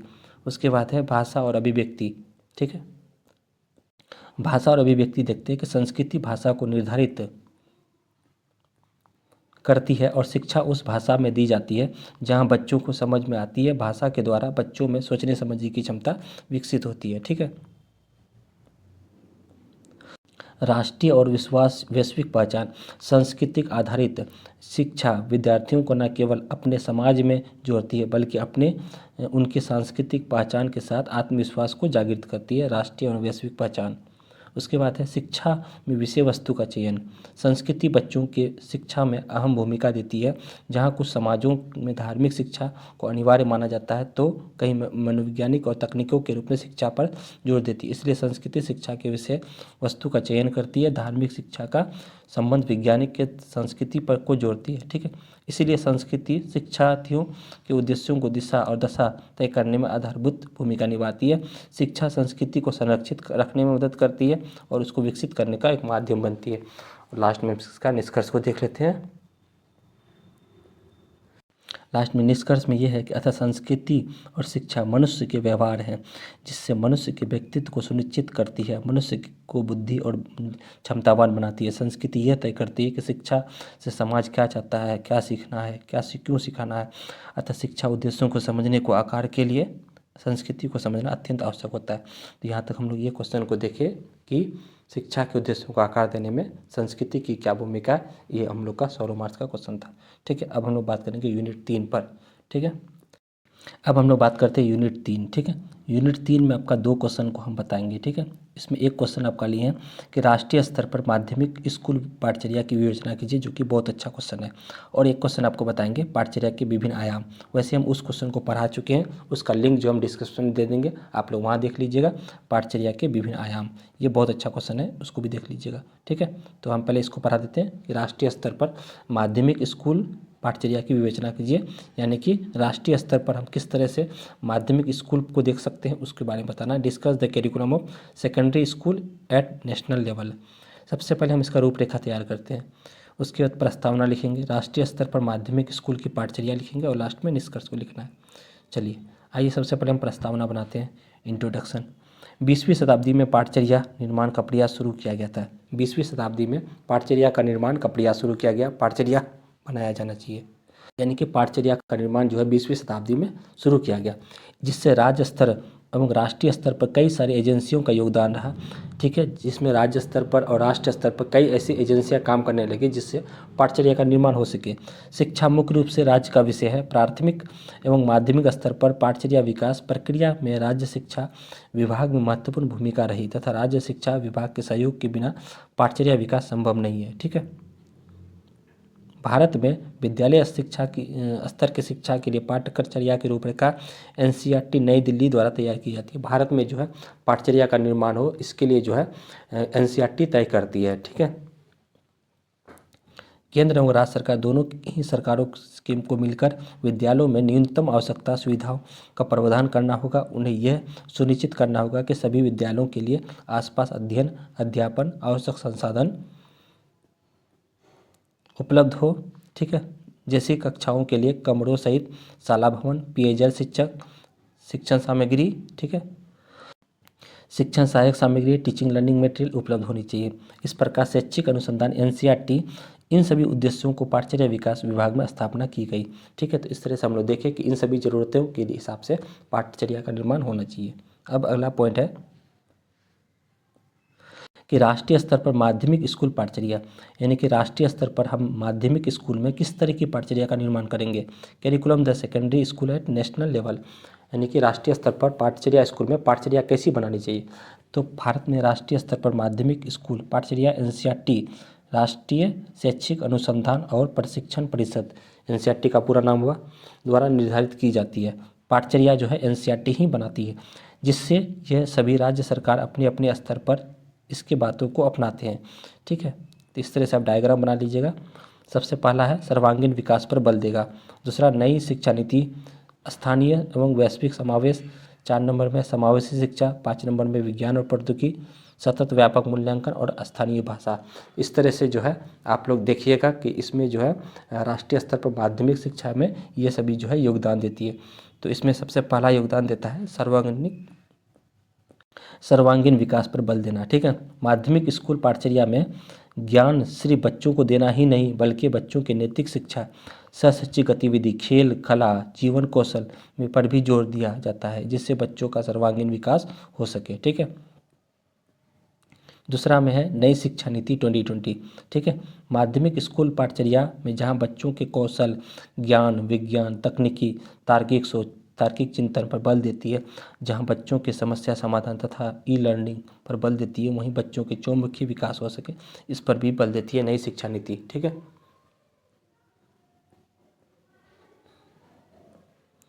अगला तीसरा पॉइंट ये है कि स्थानीय तथा वैश्विक समावेश, जहाँ माध्यमिक पाठचर्या में स्थानीय तथा वैश्विक समावेश का महत्वपूर्ण योगदान है, जहाँ बच्चों को स्थानीय एवं वैश्विक रूप में प्राप्त ज्ञान की जानकारी होना जरूरी होता है। उसके बाद 4 नंबर में आता है समावेशी शिक्षा। समावेशी शिक्षा वैसी शिक्षा होती है जहाँ राष्ट्रीय और माध्यमिक पाठचर्या विकास में समावेशी शिक्षा अहम भूमिका निभाती है।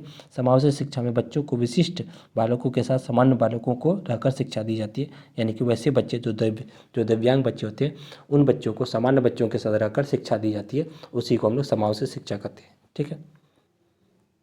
अगला है विज्ञान और प्रौद्योगिकी, ठीक है, यानी कि साइंस एंड टेक्नोलॉजी, जहाँ राष्ट्रीय स्तर पर माध्यमिक स्कूल पाठचर्या का विज्ञान और प्रौद्योगिकी एक अहम भूमिका निभाती है, वहीं माध्यमिक स्तर पर बच्चों के कंप्यूटर शिक्षा, तकनीकी शिक्षा, ई लर्निंग पर अधिक जोर दिया, जिससे बच्चों को ज्ञान और विज्ञान तकनीकी पर बल मिल सके, ठीक है। तो इस तरह विज्ञान और प्रौद्योगिकी पर बल देते हैं। उसके बाद है 6 नंबर में सतत और व्यापक मूल्यांकन CCE, जहाँ राष्ट्रीय माध्यमिक पाठचर्या में सतत व्यापक मूल्यांकन द्वारा बच्चों का विकास किया जाता है। विद्यालय में नियमित और प्रभावी शिक्षण के लिए CCE लागू होनी चाहिए, जिसमें विद्यालय में बच्चों के शैक्षिक गतिविधियों को तथा सहशैक्षिक गतिविधियों को बढ़ावा देती है, जो बच्चों को विद्यालय में दिया जाता है, जहाँ बच्चों को शिक्षण प्रक्रिया द्वारा मूल्यांकन किया जाता है। उसके बाद है स्थानीय भाषा। स्थानीय भाषा में देखा गया है, जहाँ NEP 2020 में कहा गया है कि बच्चों को शिक्षा उनकी स्थानीय भाषा में दिया जाना चाहिए। इससे बच्चों में समझने की क्षमता अधिक विकसित होती है। बच्चे अपनी मातृभाषा में जल्दी सीखते हैं और चीज़ों को तुरंत समझ जाते हैं। ठीक है। बच्चों में उनको उनकी क्षेत्रीय भाषा में पढ़ाया जाना चाहिए। तो इस तरह से हम लोग 7 पॉइंट को देखें, जहाँ ये देखें कि आपका राष्ट्रीय स्तर पर माध्यमिक विद्यालय की पाठचर्या की विवेचना किस तरह से होनी चाहिए। और लास्ट में हम इसका निष्कर्ष को देख लेते हैं। निष्कर्ष यानी कंक्लूजन ये है कि अतः उपयुक्त बातों से स्पष्ट होता है कि राष्ट्रीय स्तर पर पाठचर्या स्कूल माध्यमिक विद्यालयों में बच्चों को ध्यान में रखकर बनानी चाहिए, ताकि बच्चों का सर्वांगीण विकास हो सके। तो इस तरह से आपका यूनिट जो है आपका ये वाला आपका जो है यूनिट तीसरा जो है आपका खत्म हुआ। ठीक है। तो यूनिट तीसरा का ये पहला क्वेश्चन था। इसका दूसरा क्वेश्चन आपका ये होगा कि पाठचर्या के विभिन्न आयाम। ठीक है। पाठचर्या का विभिन्न आयाम। ठीक है। इसको हम पाठचर्या का विभिन्न आयाम, आप लोग इसका जो है हम इसका लिंक जो है आपको डिस्क्रिप्शन में दे देते हैं। आप लोग वहाँ जाके इसको लिख लीजिए, या आप लोग वहाँ पे लिखिएगा various dimension of curriculum by mission one way, वैसे भी आपको इसमें आ जाएगा यूट्यूब में। ठीक है। तो वैसे भी आपको आ जाएगा। इसके बाद हम लोग यूनिट 4 का ये क्वेश्चन देखेंगे, जिसको NCF के बारे में कहते हैं। वो NCF जो आपका यूनिट 4 का क्वेश्चन होगा। ठीक है दोस्तों। ठीक है। इसमें बहुत ही इंपॉर्टेंट आज टॉपिक लाए हैं, जिसका नाम है राष्ट्रीय पाठ्यक्रम की रूपरेखा, जिसको हम लोग शॉर्ट में NCF कहते हैं, नेशनल करिकुलम फ्रेमवर्क। ठीक है। जो कि बहुत इंपॉर्टेंट ये टॉपिक है, और ये क्वेश्चन आपके एग्जाम में पूछता भी है। मोस्ट PBI ये क्वेश्चन है। ठीक है। ये लॉन्ग क्वेश्चन में पूछेगा आपका, 16 मार्क्स का ये क्वेश्चन में आपका रहेगा। ठीक है। इसको अच्छे से पढ़ लीजिए कि राष्ट्रीय पाठ्यक्रम की रूपरेखा क्या है, NCF क्या है, इसके बारे में अच्छे से समझना है। NCF का पूरा नाम है नेशनल करिकुलम फ्रेमवर्क। ठीक है। याद रखिएगा, NCF का पूरा नाम क्या है, नेशनल करिकुलम फ्रेमवर्क के बारे में आपको बताना है। राष्ट्रीय पाठ्यक्रम रूपरेखा, या इसका एक और नाम है, कहीं कहीं पे इसका नाम संरचना भी दे देता है। ठीक है। इसका नाम संरचना भी दे देता है, या कहीं कहीं पे इसका नाम ढांचा भी रहता है। तो एक ही चीज़ है। ठीक है। तो याद रखिएगा, एक ही नाम है, राष्ट्रीय पाठ्यक्रम संरचना रहे या राष्ट्रीय पाठ्यक्रम ढांचा रहे, सब NCF के बारे में ही आपको बताना है। ठीक। तो knowledge and curriculum B.Ed second year का बहुत इंपॉर्टेंट ये टॉपिक है। इसको समझते हैं कि राष्ट्रीय पाठ्यक्रम की रूपरेखा क्या है, NCF क्या है। ठीक है। चलिए, सबसे पहले हम रूपरेखा तैयार की हैं। ठीक। रूपरेखा आप लोग भी तैयार कीजिएगा कॉपी में। ठीक। तो राष्ट्रीय पाठ्यक्रम की रूपरेखा लिखना है, राष्ट्रीय पाठ्यक्रम रूपरेखा के सिद्धांत देना है इसमें। ठीक। राष्ट्रीय पाठ्यक्रम रूपरेखा के उद्देश्य, फिर उसके बाद राष्ट्रीय पाठ्यक्रम रूपरेखा की आवश्यकता देना है, राष्ट्रीय पाठ्यक्रम रूपरेखा की समस्याएं कौन कौन सी हो सकती है, और लास्ट में निष्कर्ष। यानी कि राष्ट्रीय पाठ्यक्रम रूपरेखा यानी NCF से संबंधित जितना पॉइंट बनेगा सबको आपको रूपरेखा में लिखना है। एक तो रूपरेखा लिख दिए, फिर राष्ट्रीय पाठ्यक्रम की रूपरेखा। ठीक है। उसके बाद आपको राष्ट्रीय पाठ्यक्रम रूपरेखा के सिद्धांत दे देना है, फिर उसका उद्देश्य दे देना है, आवश्यकता दे देना है, इसमें कौन कौन सी समस्याएं उत्पन्न हुआ इसको भी दे दीजिएगा, और लास्ट में निष्कर्ष। ठीक है। तो इसी के अकॉर्डिंग आपके एग्जाम में जैसा अगर केवल NCF के बारे में पूछे तो टोटल पॉइंट को डाल देना है। अगर आपसे सिद्धांत और उद्देश्य और आवश्यकता पूछे तो सिद्धांत, उद्देश्य और आवश्यकता ही देना है। लेकिन केवल यहाँ पे आपके एग्जाम में अगर राष्ट्रीय पाठ्यक्रम की रूपरेखा के बारे में बताएं तो टोटल पॉइंट को देना है। ठीक है। इस तरह से आप टोटल पॉइंट को डील कीजिएगा तो आपका लगभग 7 से 8 पेज में आपका खत्म हो जाएगा इसको। ठीक है। चलिए आगे हम लोग बढ़ते हैं। इसको अच्छे से पढ़ते हुए आगे बढ़िएगा, क्योंकि ये बहुत इंपॉर्टेंट टॉपिक है, बार बार ये एग्जाम में आता है। ठीक। इसको एक पढ़िएगा, अच्छे से समझ में आ जाएगा। राष्ट्रीय पाठचर्या की रूपरेखा, नेशनल करिकुलम फ्रेमवर्क हेडलाइन बना है, इसको समझिए। भारत में अब तक 4 बार राष्ट्रीय पाठचर्या की रूपरेखा बन चुकी है। आप देखिएगा कि भारत में अब तक जो है 4 बार राष्ट्रीय पाठचर्या की रूपरेखा बन चुकी है। राष्ट्रीय पाठचर्या रूपरेखा क्या होता है, इसको थोड़ा समझते हैं। ये एक ऐसी रूपरेखा है जिसमें पाठ्यक्रम को तैयार किया जाता है कि पाठ्यक्रम एक ऐसा तैयार हो जिससे बच्चों को आसान और सरल भाषा में बन सके, समझ में आ सके। इसलिए इसको जो है राष्ट्रीय पाठचर्या की रूपरेखा कहा।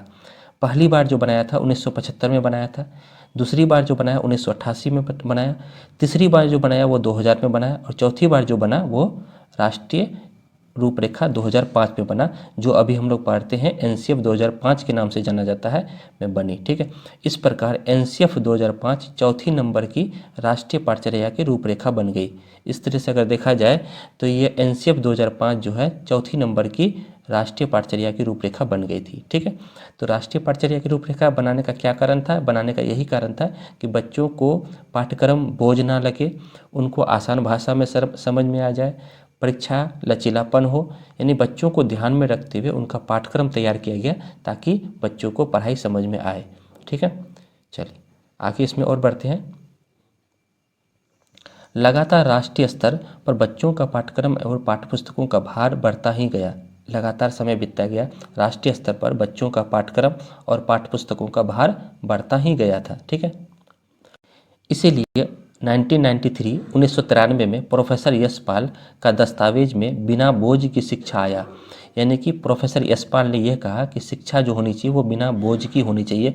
ये पॉइंट को याद रखना है और इसको लिखना भी है कि ये बात किसने कहा था? तो प्रोफेसर यशपाल ने कहा था, जिन्होंने एनसीएफ 2005 का एक अध्यक्ष के रूप में नियुक्त हुआ था। इन्होंने ही कहा था कि शिक्षा जो होनी चाहिए बिना बोझ के समान होनी चाहिए बच्चों के लिए। इसीलिए राष्ट्रीय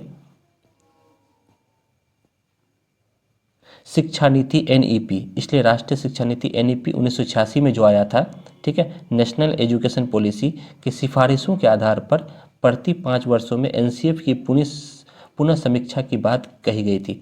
यानी कि एनईपी 1986 में यह बात कहा गया था कि हर 5 साल पे जो है हम पाठ्यक्रम का जो है पुनः समीक्षा करेंगे, इनका जो है फिर से हम उसको जो है परिवर्तन करेंगे, जो कुछ अगर उसमें परिवर्तन करने लायक हो तो उसको हम परिवर्तन करेंगे। ठीक है, ये बात कही गई थी। राष्ट्रीय शिक्षा नीति 1986 में यह कहा था कि हर प्रत्येक 5 वर्ष पे जो है एनसीएफ का जो है पुनः समीक्षा किया जाएगा। ठीक है, अतः एनसीएफ 2000 की पुनः समीक्षा की गई।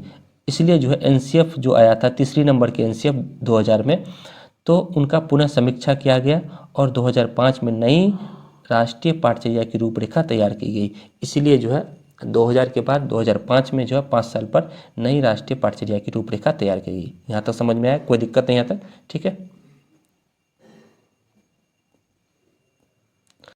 जिससे पाठचर्या के बढ़ते बोझ की समस्या पर ध्यान दिया गया, जिसमें ये जो है आपका ये देखा गया कि पाठचर्या जो होना चाहिए वो बच्चों का बोझ नहीं बनना चाहिए। इसकी चीज़ों को ध्यान में रखते हुए, समस्या को ध्यान में रखते हुए इसको रखा तथा कई सारे विश्लेषण और सुझावों को ध्यान में रखकर एनसीईआरटी द्वारा पाठचर्या की समीक्षा की गई। इसलिए जो है कई सारे विश्लेषण हुआ, कई सारे सुझाव हुए, उन सभी चीज़ों को ध्यान में रखकर एनसीईआरटी, ठीक है, एनसीईआरटी जो कि आपका नई दिल्ली में है, ठीक, उनकी पाठचर्या की समीक्षा की गई तथा एनसीएफ 2005 तैयार किया गया। यानी कि एनसीईआरटी के द्वारा इसकी समीक्षा की गई और एनसीएफ 2005 तैयार किया गया, जिसे केंद्रीय शैक्षिक सलाहकार बोर्ड द्वारा स्वीकृति मिल गई। ठीक है, तो इस तरह से जो है पाठचर्या को ऐसा बनाया जो बिना बोझ के समान होनी चाहिए और बढ़ते हुए पाठचर्या की बोझ के समान ना रहे, इसके लिए जो ध्यान रखा गया था।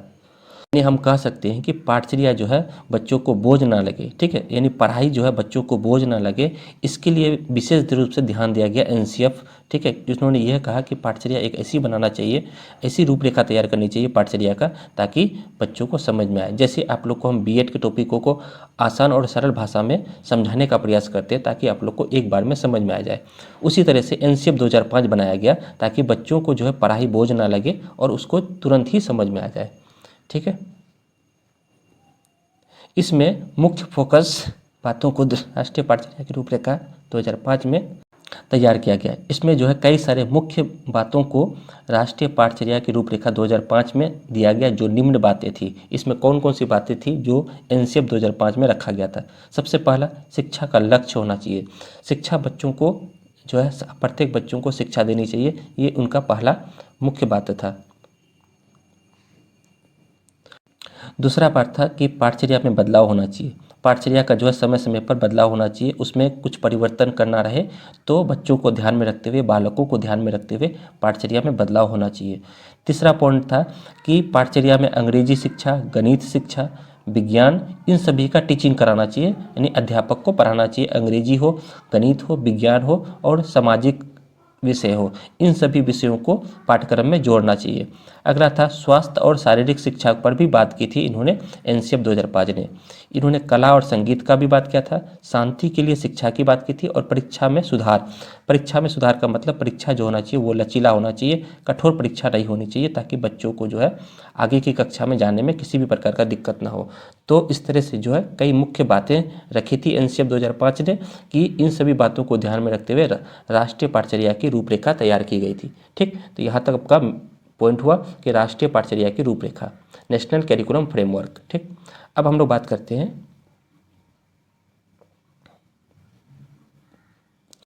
अब हम लोग बात करेंगे राष्ट्रीय पाठचर्या रूपरेखा के सिद्धांत। ठीक है, इसके कौन कौन से सिद्धांत थे, इसके लाने के पीछे कौन कौन से सिद्धांत थे।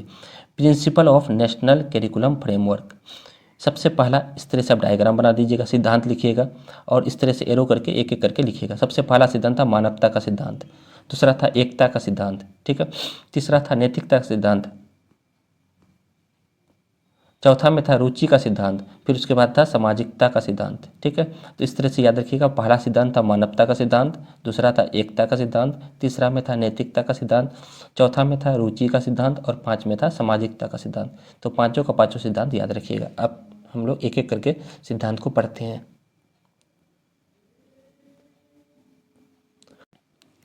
सबसे पहला सिद्धांत था मानवता का सिद्धांत, यानी कि एनसीएफ जो है इस बात पर ध्यान दिया कि बच्चों की मानवता पर ध्यान दिया कि मानवता का सिद्धांत होना चाहिए बच्चों में, यानी कि राष्ट्रीय पाठचर्या की रूपरेखा प्रारंभ से ही मानवीय मूल्यों को जोड़ा तथा भारतीय परंपरा आदि को जोड़ा गया, जिससे छात्रों में प्रेम, सहयोग, परोपकार और सहिष्णुता की भावना विकसित हो सके। इसी को हम लोग मानवता का सिद्धांत कहते हैं। यानी कि सबसे पहला सिद्धांत था मानवता का सिद्धांत, इन्होंने भारतीय परंपरा को जोड़ा गया, इसमें छात्रों के प्रति प्रेम, सहयोग, परोपकार और सहानुभूति, इन सभी चीज़ों का विकसित करने के लिए मानवता का सिद्धांत लाया गया। ठीक, सबसे पहला सिद्धांत था मानवता का सिद्धांत। दूसरा में था एकता का सिद्धांत, यानी कि एनसीएफ ने जो है एकता पर बल दिया। एनसीएफ ने राष्ट्रीय एकता को सुनिश्चित करने के लिए इसे जोड़ा गया, यानी कि इन्होंने ये कहा कि राष्ट्र की एकता सबसे जरूरी है। तो इन्होंने क्या किया, अपने राष्ट्रीय पाठ्यक्रम की रूपरेखा में एकता के सिद्धांत को जोड़ा। ठीक है, जिसमें विभिन्न संस्कृतियों को सुनिश्चित करते हुए धर्मनिरपेक्षता से संबंधित विषय वस्तु को प्रस्तुत किया गया। यानी कि हमारे समाज में कई ऐसे धर्मों के लोग रहते हैं, जो अलग अलग धर्मों के लोग रहते हैं, तो सभी धर्मों को एक साथ मिलजुल के रहना चाहिए। विभिन्न संस्कृतियों के लोग रहते हैं जिन्हें सभी एक दूसरे के साथ एकता बनाए रखना चाहिए। इसीलिए एनसीएफ ने अपने पाठ्यक्रम में एकता के सिद्धांत को जोड़ा कि सभी को अपने समाज में अपनी संस्कृतियों को, अपने धर्मनिरपेक्षता को ध्यान में रखते हुए एकता को बनाए रखना है। धर्मनिरपेक्षता का मतलब होता है कि वैसे समाज के लोग जो सभी धर्मों का आदर करे, सम्मान करे, उसी को हम लोग धर्मनिरपेक्षता कहते हैं। तो दूसरा सिद्धांत है एकता का सिद्धांत। तीसरा में आते हैं नैतिकता का सिद्धांत। तीसरा में अगर बात किया जाए तो हम लोग नैतिकता का सिद्धांत पे बात किया, मोरलिटी पे बात किया इन्होंने कि नैतिकता सब व्यक्तियों में होनी चाहिए। एनसीएफ ने नैतिक मूल्यों को जोड़ा, ठीक है, जिसमें प्रत्येक अभिभावक और शिक्षक अपने बच्चों के नैतिक मूल्यों के बीच संबंध स्थापित हो सके। यानी कि ये रहा कि इसमें एनसीएफ में नैतिक मूल्यों को जोड़ दिया गया। प्रत्येक अभिभावक, जितने भी माता पिता हैं और शिक्षक, एक दूसरे के साथ बच्चे के नैतिक मूल्य, यानी कि बच्चों का क्या सही रहेगा, क्या गलत रहेगा उनके भविष्य में, ठीक है, उससे संबंधित स्थापित करने के लिए नैतिकता पर जोर दिया। ठीक है, तो ये नैतिकता का सिद्धांत था। अगला 4 नंबर में है रुचि का सिद्धांत। रुचि का सिद्धांत पे जो है एनसीएफ जोड़ दिया, यानी कि नेशनल करिकुलम फ्रेमवर्क जो है जोड़ दिया। एनसीएफ ने पाठ्यक्रम में रुचि तब होगा जब शिक्षक, छात्र व समाज पर दृष्टिकोण पड़े। यानी इन्होंने यह कहा कि रुचि का सिद्धांत, यानी कि रुचि का सिद्धांत का मतलब ये हुआ कि रुचि जो है शिक्षकों को लेना है, छात्रों को लेना है और समाज के लोगों को लेना है, ताकि समाज में परिवर्तन हो सके। रुचि के अभाव में शिक्षण अधिगम की प्रक्रिया प्रभावी रूप से नहीं चल सकती। यदि अध्यापक अगर रुचि नहीं लेंगे, छात्र अगर रुचि नहीं लेंगे, अभिभावक अगर रुचि नहीं लेंगे, तो शिक्षण प्रक्रिया जो है, टीचिंग प्रोसेस जो है, वो रुचि नहीं होगा। इसलिए एनसीएफ के निर्माण में करते समय शिक्षकों की रुचि, छात्रों की रुचि, अभिभावकों की रुचि पर विशेष ध्यान दिया गया। ठीक है, तो ये दूसरा 4 नंबर सिद्धांत था रुचि का सिद्धांत। अगला है 5 नंबर सिद्धांत है सामाजिकता का सिद्धांत। ठीक है, सामाजिकता का सिद्धांत मतलब ये हुआ कि पाठ्यक्रम में सामाजिक पक्षों पर विशेष रूप से ध्यान दिया गया, यानी समाज में जितनी भी नियम कानून है उसके जो है विशेष रूप से ध्यान दिया गया। एनसीएफ में वैसे तथ्यों को जोड़ा गया जो एक आदर्श और स्वस्थ समाज का निर्माण करते हैं। यानी कि सामाजिकता का सिद्धांत में समाज में ऐसे चीज़ों को ध्यान में रखा गया जिससे एनसीएफ जो है यानी कि नेशनल करिकुलम फ्रेमवर्क, इन बातों को ध्यान दिया गया जो एक आदर्श और स्वस्थ समाज का निर्माण कर सके। यानी कि राष्ट्रीय पाठचर्या की रूपरेखा इन बातों पर ध्यान दिया कि समाज के जो सिद्धांत है, जो एक आदर्श है और एक स्वस्थ समाज का निर्माण हो सके। तो ये था 5 नंबर में सामाजिकता का सिद्धांत। तो पाँचों का पाँचों सिद्धांत याद रखिएगा। सबसे पहला सिद्धांत था मानवता का सिद्धांत, दूसरा था एकता का सिद्धांत, तीसरा था नैतिकता का सिद्धांत, चौथा में था रुचि का सिद्धांत और 5 में था सामाजिकता का सिद्धांत। सभी का सभी सिद्धांत याद रखना है, ठीक है। चलिए अब हम बात करते हैं राष्ट्रीय पाठचर्या रूपरेखा के उद्देश्य। इसको लाने का क्या उद्देश्य था, ठीक है। ऑब्जेक्टिव्स ऑफ एनसीएफ, ठीक। एनसीएफ का पूरा नाम पता है, नेशनल करिकुलम फ्रेमवर्क। तो राष्ट्रीय पाठचर्या की रूपरेखा के उद्देश्य क्या थे, ठीक है। इसका उद्देश्य निम्नलिखित था, इसको लाने का उद्देश्य निम्नलिखित था। सबसे पहला उद्देश्य था एनसीएफ का कि विद्यार्थियों में मानवीय मूल्यों का विकास करना। अभी हम पढ़ें कि बच्चों में मानवीय मूल्य का विकास करना है, उसमें प्रेम, सहयोग, परोपकार की भावना विकसित करनी है। ये पहला उद्देश्य था इनका। दूसरा उद्देश्य था कि विद्यार्थियों में पढ़ने के प्रति रुचि जागृत करना है, पढ़ाई को बिना बोझ के समान बनाना है ताकि बच्चों को पढ़ाई बोझ ना लगे। इसके लिए पढ़ाई को इंटरेस्ट बनाना है, पढ़ाई में रुचि बनाना है, तो बच्चों को पढ़ाई के प्रति रुचि जागृत करना है, दूसरा उद्देश्य था। तीसरा उद्देश्य था कि कक्ष में प्रभावशाली शिक्षण व्यवस्था होनी चाहिए। यानी कि कक्षा का जो वातावरण होना चाहिए, क्लासरूम का जो वातावरण होना चाहिए, एक प्रभावशाली शिक्षण के रूप में होना चाहिए ताकि बच्चों को किसी बाहरी जो है बातें दिमाग में न आए, इसलिए प्रभावशाली शिक्षण होना चाहिए, ठीक है। अगला है 4 नंबर में उद्देश्य था कि भारतीय संस्कृति का संरक्षण एवं विकास एवं एकता पर का विकास करना है। यानी कि एनसीएफ जो है राष्ट्रीय पाठचर्या की रूपरेखा ये बात कही कि भारतीय संस्कृति का संरक्षण करना है, ठीक है। भारतीय संस्कृति का संरक्षण करना है, विकास करना है एवं राष्ट्रीय एकता पर विकास करना है। तो ये इस पे भी जो है इन्होंने बात की थी कि भारतीय संस्कृति का संरक्षण भी करना है, उनका विकास भी करना और राष्ट्रीय एकता का विकास भी करना है। अगला था इसमें 5 नंबर उद्देश्य था कि बालकों में सामाजिक बदलाव के लिए तैयार करना है। यानी कि राष्ट्रीय पाठचर्या की रूपरेखा ये कहा कि बालकों में सामाजिक बदलाव, ठीक है, समाज में जो भी पहले से परंपराएं जो कितनी सारी कुप्रथाएं चली आ रही थी उसको जो है बदलना है और बालकों में सामाजिक बदलाव के लिए तैयार रखना है, ठीक है। तो ये 5 नंबर उद्देश्य था।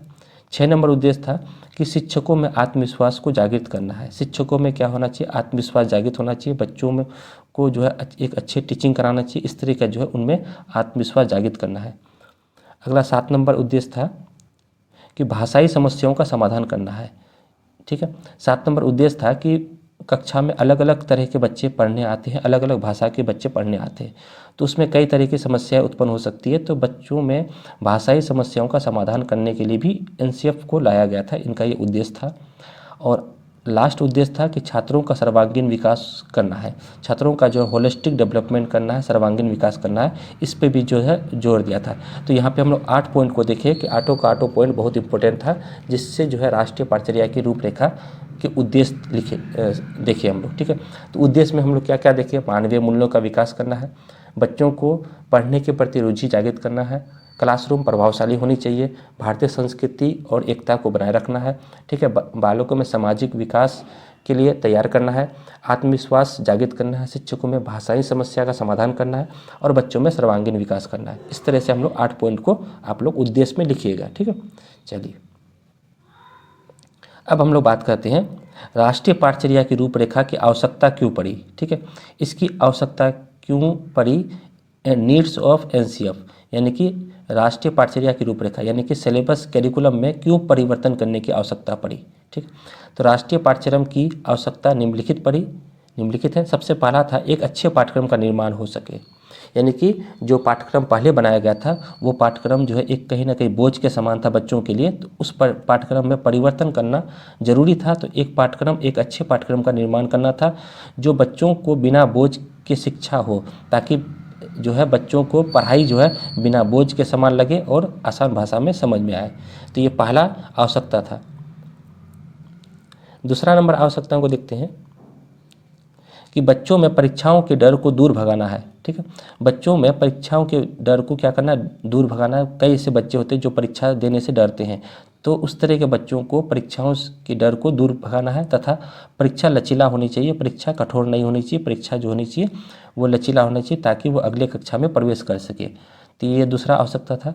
तीसरा आवश्यकता देखते हैं कि बच्चों में अपने अंदर की सृजनात्मक प्रवृत्ति को पहचानने की आवश्यकता होनी चाहिए। बच्चों में खुद अलग अलग सभी बच्चों में जो है अपनी अपनी सृजनात्मकता होती है, अपनी अपनी क्रिएटिविटी होती है, उसको बच्चों में पहचानने की आवश्यकता है। तो सभी बच्चों को अपनी क्रिएटिविटी पहचानने की आवश्यकता, सभी को जागृत करना है और अपने अनुभवों के आधार पर ज्ञान का सृजन करने की क्षमता को समझना चाहिए और अपने अनुभवों के आधार पर उनके अंदर जो ज्ञान को समझने की क्षमता विकसित करने के लिए इनकी आवश्यकता पड़ी एनसीएफ की। अगला अगर आवश्यकता देखा जाए एनसीएफ का कि बच्चों में भाषा शिक्षण की पद्धति विकसित करनी चाहिए। ठीक है, भाषा शिक्षण का मतलब कि केवल हम लोग भाषा को केवल हिंदी के रूप में ना रखें। हम लोग अगर कक्षा में पढ़ा रहे हैं तो भाषा गणित के रूप में भी रखना चाहिए, गणित में भी भाषा शिक्षण को जोड़ना चाहिए, विज्ञान में भी भाषा शिक्षण को जोड़ना चाहिए। तो इस तरह से जो है बच्चों को भाषा शिक्षण में जो है कई सारे विषयों को जोड़ना चाहिए, जैसे गणित हुआ, जैसे पैडागोजी ऑफ आपका मैथमेटिक्स होता है, पैडागोजी ऑफ साइंस होता है, इस तरह की चीज़ों को जोड़ना चाहिए ताकि गणित और विज्ञान जो है ये सभी विषय उसे आसान लगे। अगला है 5 नंबर में कि बच्चों में गणित, विज्ञान, सामाजिक विज्ञान जैसे विषयों के प्रति आगे बढ़ाना है। यानी इन सभी जो सब्जेक्ट है, गणित हो गया, विज्ञान हो गया, सामाजिक विज्ञान हो गया, इन सभी के प्रति बच्चों में आगे बढ़ाना है। और ये 6 नंबर था। और ये लास्ट आवश्यकता है कि बच्चों में काम, कला, पारंपरिक दस्तकारियाँ, स्वास्थ्य तथा शारीरिक शिक्षा पर विशेष ध्यान देना चाहिए। यानी इन्होंने स्किल पर डेवलप किया कि बच्चों में किसी काम, कला और पारंपरिक दस्तकारियाँ, स्वास्थ्य और शारीरिक शिक्षा पर विशेष रूप से ध्यान दिया। तो इस तरह से हम देखिए लगभग 6 पॉइंट को देखे हैं जो एनसीएफ यानी कि राष्ट्रीय पाठचर्या रूपरेखा की आवश्यकता को देखे कि इसको क्या आवश्यकता पड़ी। तो इस तरह से हम लोग कई आवश्यकताओं को देखे कि एक अच्छे पाठ्यक्रम का निर्माण करना है, परीक्षाओं से बच्चों को जो दूर भागते हैं तो वैसे में परीक्षा लचीला होना चाहिए। ठीक है, भाषा शिक्षण की पद्धति विकसित होनी चाहिए, बच्चों में गणित, विज्ञान, समाज विज्ञान जैसे विषयों को आगे बढ़ाना है, बच्चों में कला, काम और पारंपरिक दस्तकारियाँ, शारीरिक शिक्षा, इन सभी पर विशेष रूप से ध्यान देना है। इसकी ये आवश्यकता पड़ी। ठीक है, तो यहाँ तक कोई दिक्कत नहीं है। चलिए अब हम लोग बात करते हैं अगला पॉइंट, राष्ट्रीय पाठचर्या रूपरेखा की समस्या। इसमें क्या क्या समस्या उत्पन्न हुई, प्रॉब्लम्स ऑफ एनसीएफ, राष्ट्रीय पाठचर्या की रूपरेखा की समस्या। जब राष्ट्रीय पाठचर्या की रूपरेखा बनाई जा रही थी तो उस समय कई प्रकार की समस्याएं उत्पन्न हो गई, जो हम लोग समस्याएं एग्जाम में अगर पूछे तो लिखना है, ठीक है, और नहीं पूछे तो नहीं लिखना है। ठीक, तो आइए हम लोग इसका राष्ट्रीय पाठ्यक्रम की रूपरेखा की समस्या को देख लेते हैं कि आपका जो है जब राष्ट्रीय पाठ्यक्रम की रूपरेखा जब तैयार हो रहा था तो उसमें कौन कौन सी समस्याएं उत्पन्न होती गई। जैसे ही एनसीएफ का निर्माण किया गया उसमें अनेक प्रकार की समस्याएं उत्पन्न हो गई। जैसे ही एनसीएफ का निर्माण हुआ, राष्ट्रीय पाठ्यक्रम की रूपरेखा का निर्माण हुआ, तो उसमें प्रमुख समस्याएं उत्पन्न हो गई। ठीक है, इस तरह से डायग्राम बना लीजिएगा। सबसे पहला समस्या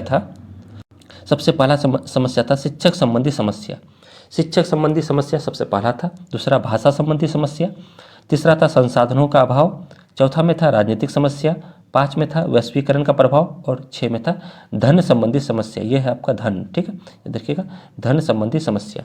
तो इस तरह से आप याद रखिएगा 6 समस्याएं उत्पन्न हुए जब एनसीएफ को तैयार किया जा रहा था। सबसे पहला समस्या था शिक्षक संबंधी समस्या, दूसरा था भाषा संबंधी समस्या, तीसरा में था संसाधनों का अभाव, 4 में था राजनीतिक समस्या, 5 में था वैश्वीकरण का प्रभाव और 6 में था धन की समस्या। ठीक है, चलिए अब हम लोग एक एक करके सबको पढ़ते हैं।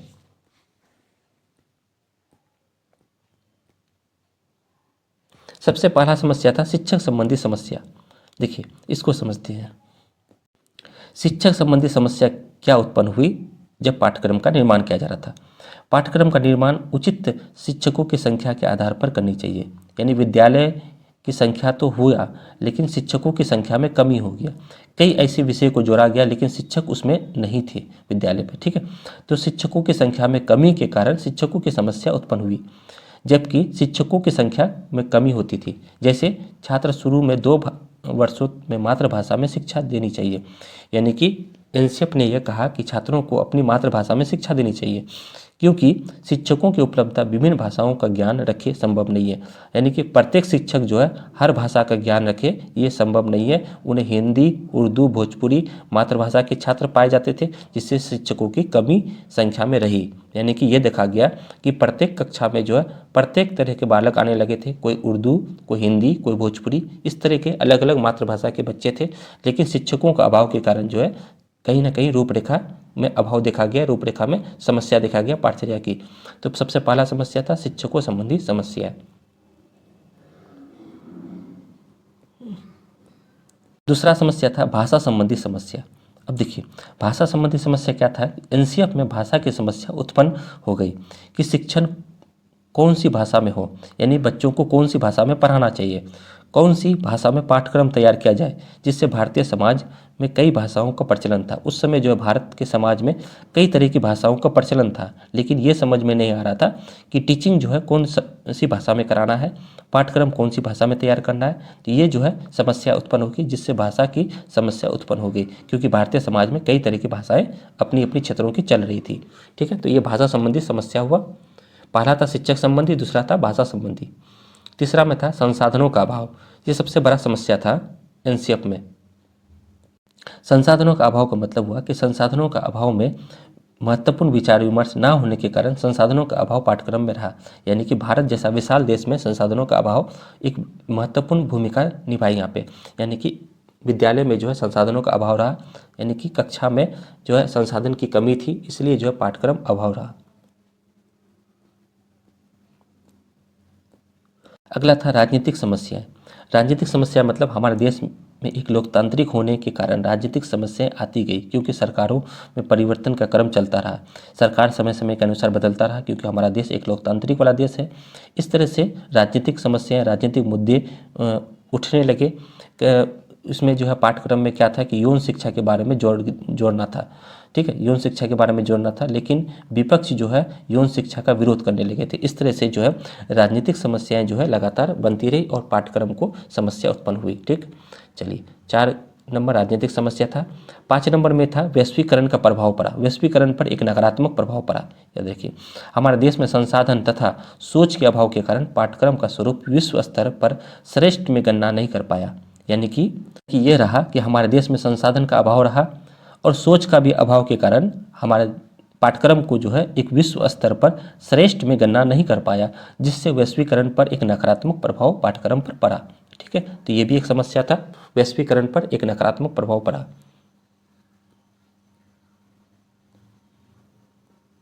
और ये लास्ट समस्या था धन संबंधी समस्या। धन, ठीक है, ये धन है। धन संबंधी समस्याएं एनसीएफ की प्रमुख समस्या थी। एनसीएफ की धन की सीमित का ध्यान रखना पड़ता था। यानी कि उस समय जो शिक्षा में क्या था कि धन जो है वो सीमित रखा गया था।